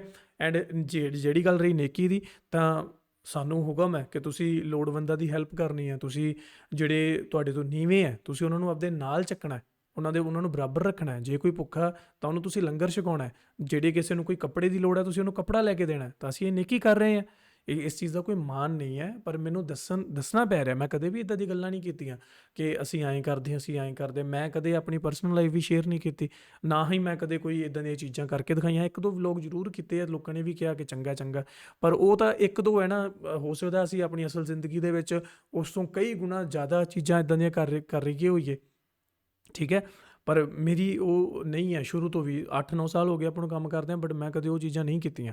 ਪਰ ਨੇਕੀ ਦਾ ਫਾਇਦਾ ਹੁੰਦਾ, ਧਰਮ ਦਾ ਮੈਨੂੰ ਤਾਂ ਬਹੁਤ ਫਾਇਦਾ ਹੋਇਆ। ਮੇਰੀ ਜ਼ਿੰਦਗੀ ਬਦਲੀ ਹੈ, ਮੇਰੇ ਪਰਿਵਾਰਾਂ ਦੀ ਜ਼ਿੰਦਗੀ ਬਦਲੀ ਹੈ, ਠੀਕ ਹੈ। ਤਾਂ ਇਹ ਚੀਜ਼ ਕਹਿਣੀ ਕਿ ਧਰਮ ਨਾਲ ਕਿਸੇ ਦਾ ਫਾਇਦਾ ਨਹੀਂ ਹੋਇਆ, ਆਈ ਡੋਂਟ ਨੋ ਕਿ where he belongs to, because ਜਿਸ ਸਿਟੀ ਵਿੱਚ ਇਹ ਰਹਿੰਦੇ ਹੋਣਗੇ, ਸ਼ਾਇਦ ਬੰਬੇ, ਮੇ ਬੀ ਬਾਲੀਵੁੱਡ, ਕਿਉਂਕਿ ਇਹ ਇੱਕ ਰਾਈਟਰ ਹੈ, ਇੱਕ ਹੈ ਨਾ, ਇੱਕ ਐਕਟਰ ਹੈ, ਰਾਈਟਰ ਹੈ।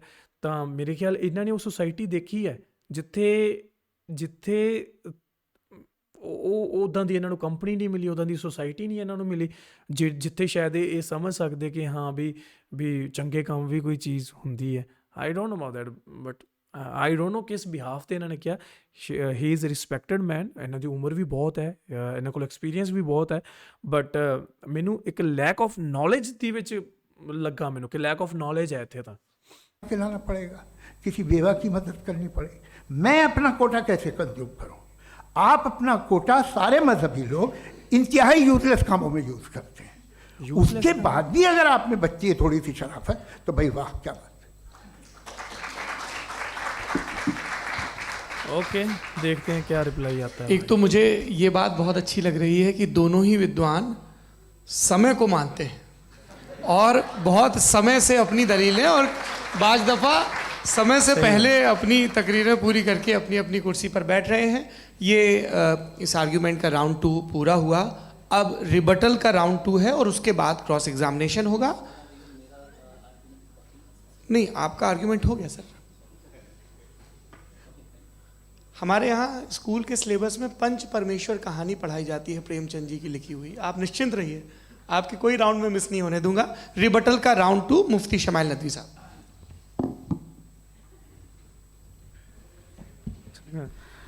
असल में जो हकीकी प्रॉब्लम है, असल प्रॉब्लम है, वो ये है कि जावेद साहब के पास कॉन्सेप्ट ऑफ गॉड क्लियर नहीं है। इन्होंने कहा कि कायनात से पहले खुदा तो था, तब भी तो टाइम होगा। ये टाइम कायनात का हिस्सा है।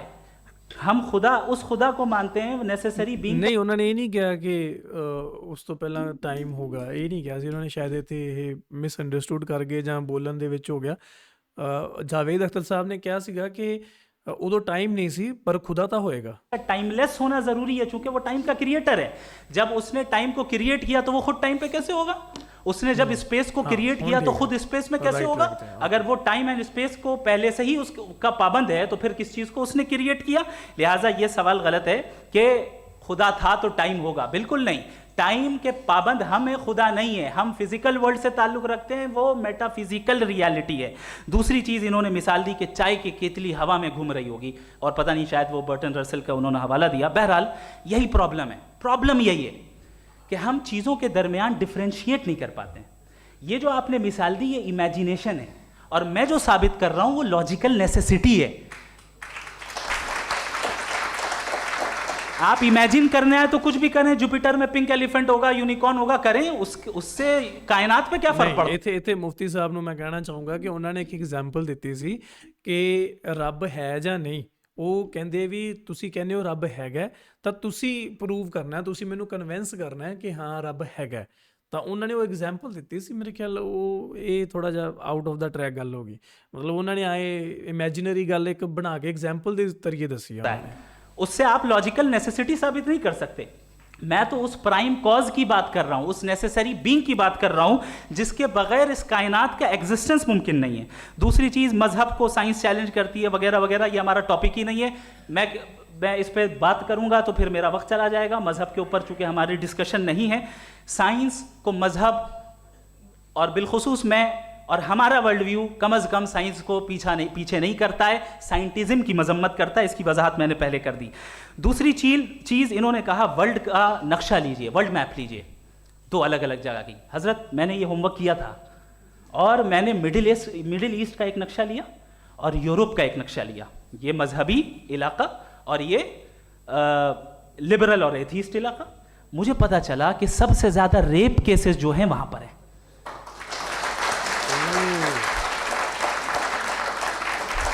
मुझे ये पता चला यूएन की रिपोर्ट के मुताबिक, मैं ये अपने घर से नहीं लेके आ रहा, कि जो वर्किंग वुमेन है यूरोपियन कंट्रीज में, उसमें 81% वुमेन सेक्सुअल हैरेसमेंट का वर्क में शुमार हो रही है। ये मिडिल ईस्ट में नहीं हो रहा है, वो मजहबी लोग हैं इसलिए नहीं हो रहा है। दूसरी चीज, आपने ये कहा कि मजहबी आदमी का अच्छा होना हमारे अच्छे होने से बहुत मुश्किल है। बहुत मुश्किल है। तो इसका मतलब यह है कि गॉड के अलावा आपके पास अच्छे और बुरे का कोई स्टैंडर्ड है। मैं चाहूंगा कि कन्वर्सेशनल स्टाइल वाले डिस्कशन और सेगमेंट पे इसी पे बात कर लेते हैं। Thank you very much.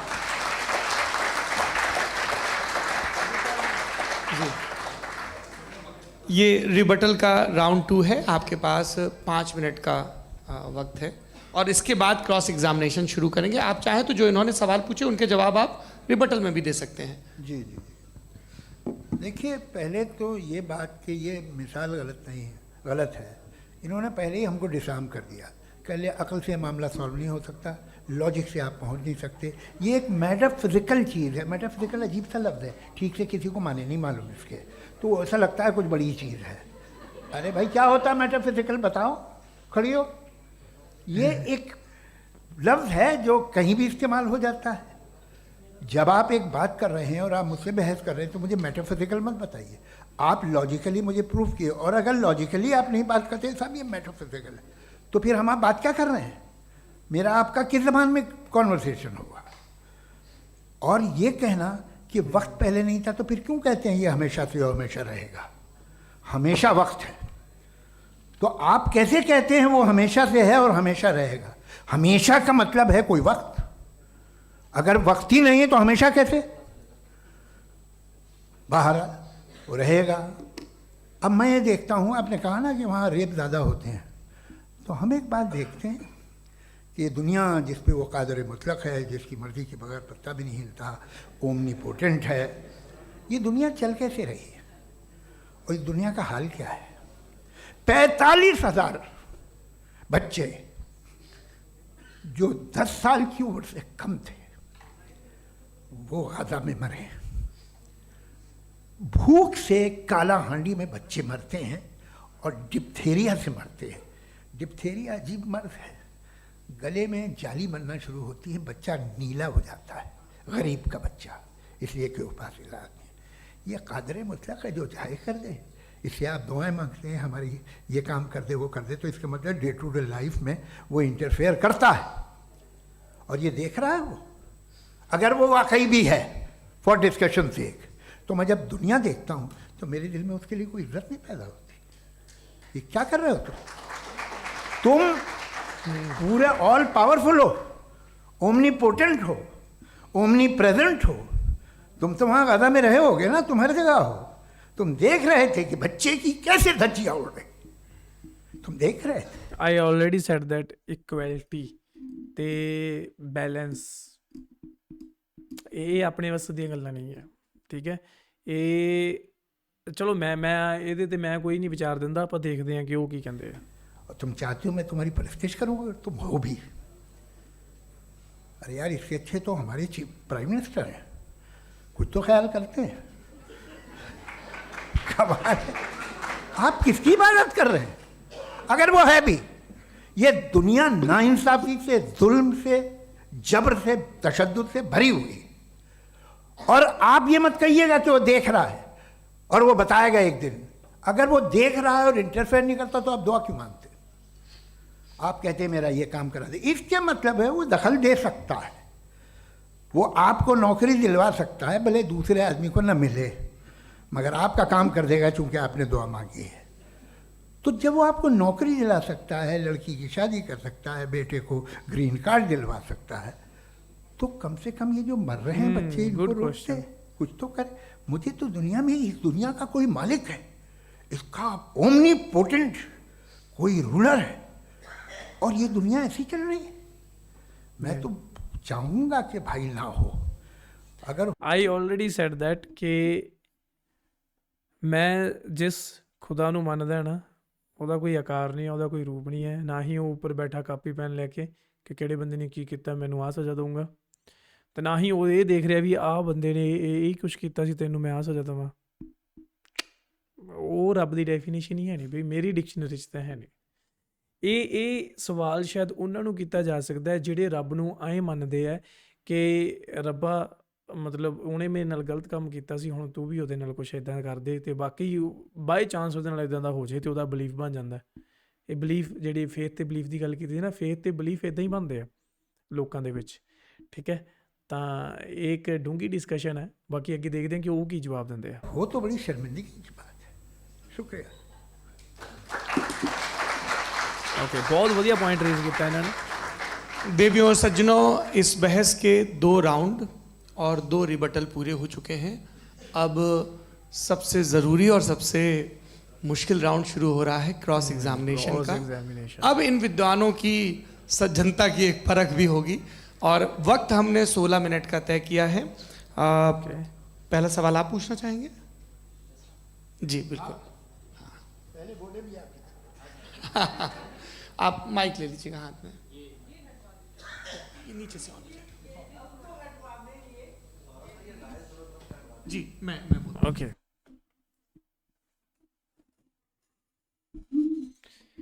So guys ਇਹ ਸੀ ਅੱਜ ਦੀ ਇੱਕ video, and this is our first part. I think ਇੱਥੇ ਮੈਨੂੰ ਬ੍ਰੇਕ ਲਾਉਣੀ ਚਾਹੀਦੀ ਹੈ, ਅਤੇ ਆਪਾਂ ਸੈਕਿੰਡ ਪਾਰਟ ਇਹਦਾ ਬਣਾਵਾਂਗੇ ਕ੍ਰੋਸ ਐਗਜ਼ਾਮੀਨੇਸ਼ਨ ਦਾ, ਜਿਹੜਾ ਕਿ ਬਹੁਤ ਹੀ ਇੰਪੋਰਟੈਂਟ ਹੋਣ ਵਾਲਾ।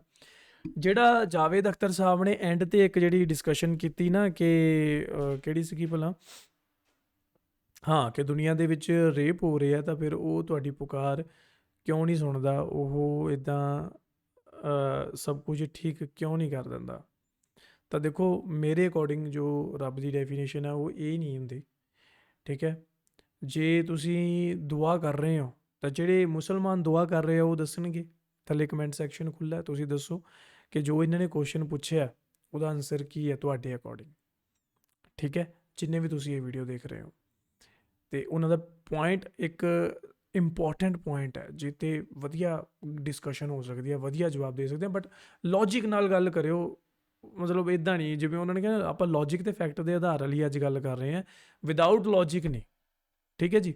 ਮੇਰੇ ਅਕੋਰਡਿੰਗ ਜਿੰਨਾ ਕੁ ਮੈਨੂੰ ਲੱਗ ਰਿਹਾ, ਠੀਕ ਹੈ, ਉਹ ਇਹ ਹੈ ਜਿਵੇਂ ਇਹਨਾਂ ਨੇ ਪਹਿਲਾਂ ਖੁਦ ਹੀ ਇੱਕ ਐਗਜ਼ਾਮਪਲ ਦਿੱਤੀ ਸੀ ਕਿ ਜਦੋਂ ਇੱਕ ਸ਼ੇਰ ਹਿਰਨ ਨੂੰ ਖਾ ਜਾਂਦਾ ਹੈ ਤਾਂ ਉਹਨੂੰ ਇਨਸਾਫ ਨਹੀਂ ਮਿਲਦਾ। ਕਿਹਾ ਸੀ ਇਹਨਾਂ ਨੇ ਇਹ ਗੱਲ, ਕੁਦਰਤ ਦੀ ਗੱਲ ਕੀਤੀ ਸੀ ਕਿ ਕੁਦਰਤ ਵਿੱਚ ਇਨਸਾਫ ਨਹੀਂ ਹੈ, ਇਹੀ ਗੱਲ ਕੀਤੀ ਸੀ। ਤਾਂ ਅਸੀਂ ਕਿੱਥੇ ਰਹਿ ਰਹੇ ਹਾਂ? ਅਸੀਂ ਵੀ ਤਾਂ ਕੁਦਰਤ ਦੇ ਵਿੱਚ ਹੀ ਰਹਿ ਰਹੇ ਹਾਂ, ਕਿਉਂਕਿ ਅਸੀਂ ਇਨਸਾਨ ਹੈ ਤੇ ਇਨਸਾਨ ਦੇ ਬੱਚੇ ਮਰ ਰਹੇ ਹੈ, ਇਨਸਾਨਾਂ ਨਾਲ ਜ਼ੁਲਮ ਹੋ ਰਿਹਾ, ਤਾਂ ਸਾਡੀ ਇੱਕ ਸਿੰਪਥੀ ਲੈਵਲ ਜਿਹੜਾ ਸਾਡਾ ਇਨਕਰੀਜ਼ ਹੋ ਜਾਂਦਾ ਹੈ। ਅਸੀਂ ਮਤਲਬ ਬਹੁਤ ਜ਼ਿਆਦਾ ਸਿੰਪਥੀ ਆਉਂਦੀ ਹੈ ਸਾਨੂੰ, ਫਿਰ ਅਸੀਂ ਕਹਿੰਦੇ ਹਾਂ ਕਿ ਆਹ ਕੀ ਹੋ ਗਿਆ, ਇਹਦਾ ਇਨਸਾਫ ਮਿਲਣਾ ਚਾਹੀਦਾ ਹੈ। ਪਰ ਇਹ ਆਪਣੀ ਹੀ ਗੱਲ ਨੂੰ ਸ਼ਾਇਦ ਉੱਥੇ ਕਾਊਂਟਰ ਕਰ ਗਏ ਕਿ ਕੁਦਰਤ ਦੇ ਵਿੱਚ ਇਨਸਾਫ ਨਹੀਂ ਹੈ। ਮੈਂ ਤੁਹਾਨੂੰ ਅੱਗੇ ਦੱਸਿਆ, ਮੈਂ ਵੀ ਐਗਰੀ ਕੀਤਾ ਅਤੇ ਮੈਂ ਤੁਹਾਨੂੰ ਕਿਹਾ ਕਿ ਇਕੁਅਲ ਨਹੀਂ ਹੈ ਇਹ ਚੀਜ਼ਾਂ। ਤਾਂ ਉਸੇ ਤਰ੍ਹਾਂ ਇਹ ਜਿਹੜੀਆਂ ਚੀਜ਼ਾਂ ਹੋਈਆਂ ਤਾਂ ਇਹ ਵੀ ਉੱਦਾਂ ਇਕੁਅਲ ਨਹੀਂ ਹੈ, ਠੀਕ ਹੈ। ਜੇ ਅਸੀਂ ਸ਼ੇਰ ਵੱਲੋਂ ਹਿਰਨ ਨੂੰ ਖਾਧੇ ਜਾਣ 'ਤੇ ਅਸੀਂ ਉਹਨੂੰ ਇਨਸਾਫ ਨਹੀਂ ਮਿਲ ਰਿਹਾ, ਅਸੀਂ ਕੁਛ ਨਹੀਂ ਕਿਹਾ, ਪਰ ਕਿਉਂਕਿ ਅਸੀਂ ਇਨਸਾਨ ਹੈ ਅਤੇ ਇਨਸਾਨਾਂ ਨਾਲ ਜਦੋਂ ਤਸ਼ੱਦਦ ਹੁੰਦਾ ਤਾਂ ਅਸੀਂ ਹਾਂ ਦਾ ਨਾਅਰਾ ਮਾਰਦੇ ਹਾਂ ਕਿ ਇਹ ਬਹੁਤ ਗਲਤ ਹੋਇਆ, ਕਰਨਾ ਚਾਹੀਦਾ ਵੀ ਹੈ ਕਿਉਂਕਿ ਸਾਡੇ ਕੋਲ ਦਿਮਾਗ ਹੈ, ਠੀਕ ਹੈ, ਅਤੇ ਸਾਡੇ ਕੋਲ ਇੱਕ ਕਾਨੂੰਨ ਵੀ ਹੈ, ਇੱਕ ਸਿਸਟਮ ਵੀ ਹੈ ਜਿਹੜਾ ਕੰਮ ਕਰ ਰਿਹਾ, ਠੀਕ ਹੈ। ਜੇਕਰ ਉਹ ਰੱਬ, ਉਹ ਖੁਦਾ, ਉਹ ਪਰਮਾਤਮਾ, ਈਸ਼ਵਰ, ਅੱਲਾ, ਭਗਵਾਨ, ਜੋ ਵੀ ਤੁਸੀਂ ਕਹਿਣਾ ਚਾਹੁੰਦੇ ਹੋ, ਜੇਕਰ ਉਹ ਸ਼ੇਰ ਵੱਲੋਂ ਹਿਰਨ ਨੂੰ ਖਾਧੇ ਜਾਣ 'ਤੇ ਇਨਸਾਫ ਉਹਨਾਂ ਨੂੰ ਨਹੀਂ ਦੇ ਰਿਹਾ, ਠੀਕ ਹੈ, ਤਾਂ ਕੀ ਜਦੋਂ ਇਨਸਾਨਾਂ ਦੇ ਬੱਚੇ ਮਰਦੇ ਹੈ ਤਾਂ ਉਹ ਤੁਹਾਨੂੰ ਇਨਸਾਫ ਦੇਣ ਵਾਸਤੇ ਇੱਥੇ ਆਏਗਾ, ਥੱਲੇ ਆਏਗਾ, ਜਾਂ ਸ਼ੋਅ ਕਰੇਗਾ ਕਿ ਮੈਂ ਆਹ ਚੀਜ਼ ਕਰਤੀ? ਸੋਚ ਕੇ ਦੇਖੋ ਇੱਕ ਵਾਰ। ਐਂਡ ਤੁਹਾਨੂੰ ਕੀ ਲੱਗਦਾ ਕਿ ਜੇਕਰ ਇੱਕ ਸ਼ੇਰ ਹੈ, ਉਹਨੇ ਆਪ ਤੋਂ ਘੱਟ ਤਾਕਤਵਰ ਨੂੰ ਮਾਰਿਆ, ਖਾਧਾ, ਘੜੀਸਿਆ, ਜੋ ਮਰਜ਼ੀ ਕੀਤਾ, ਅਤੇ ਤੁਹਾਨੂੰ ਕੀ ਪਤਾ ਵੀ ਉਹਨੂੰ ਜਿਹੜਾ ਉਹਦਾ ਫਲ ਮਿਲਿਆ ਜਾਂ ਨਹੀਂ ਮਿਲਿਆ? ਜੇ ਇੱਕ ਸ਼ੇਰ ਨੂੰ ਕਈ ਵਾਰੀ ਇੱਕ ਸ਼ੇਰ ਨੂੰ ਨਾ ਹਾਥੀ ਵੀ ਰਗੜ ਦਿੰਦਾ ਹੈ, ਠੀਕ ਹੈ, ਇੱਕ ਹਾਥੀ ਦਾ ਮੁਕਾਬਲਾ ਨਹੀਂ ਹੁੰਦਾ ਸ਼ੇਰ ਤੋਂ। ਜੇ ਇੱਕ ਹਾਥੀ ਨੂੰ 2-3 ਸ਼ੇਰ ਪੈਣ ਫਿਰ ਉਹ ਹਾਥੀ ਨੂੰ ਡੇਗ ਸਕਦੇ ਆ, ਠੀਕ ਹੈ। ਇੱਕ ਵਾਰੀ ਹਾਥੀ ਡਿੱਗ ਪਿਆ ਤਾਂ ਡਿੱਗ ਪਿਆ, ਪਰ ਜੇ ਇੱਕ ਹੀ ਸ਼ੇਰ ਹੋਵੇ ਤਾਂ ਹਾਥੀ ਨਾਲ ਉਹ ਪੰਗਾ ਕਦੇ ਨਹੀਂ ਲੈਂਦਾ, ਠੀਕ ਹੈ। ਇਹ ਇੱਕ ਲਾਅ ਹੈ ਨਾ, ਇੱਕ ਸਿਸਟਮ, ਇੱਕ ਕਾਨੂੰਨ ਹੈ ਨਾ, ਕੁਦਰਤ ਦਾ ਕਾਨੂੰਨ ਹੈ।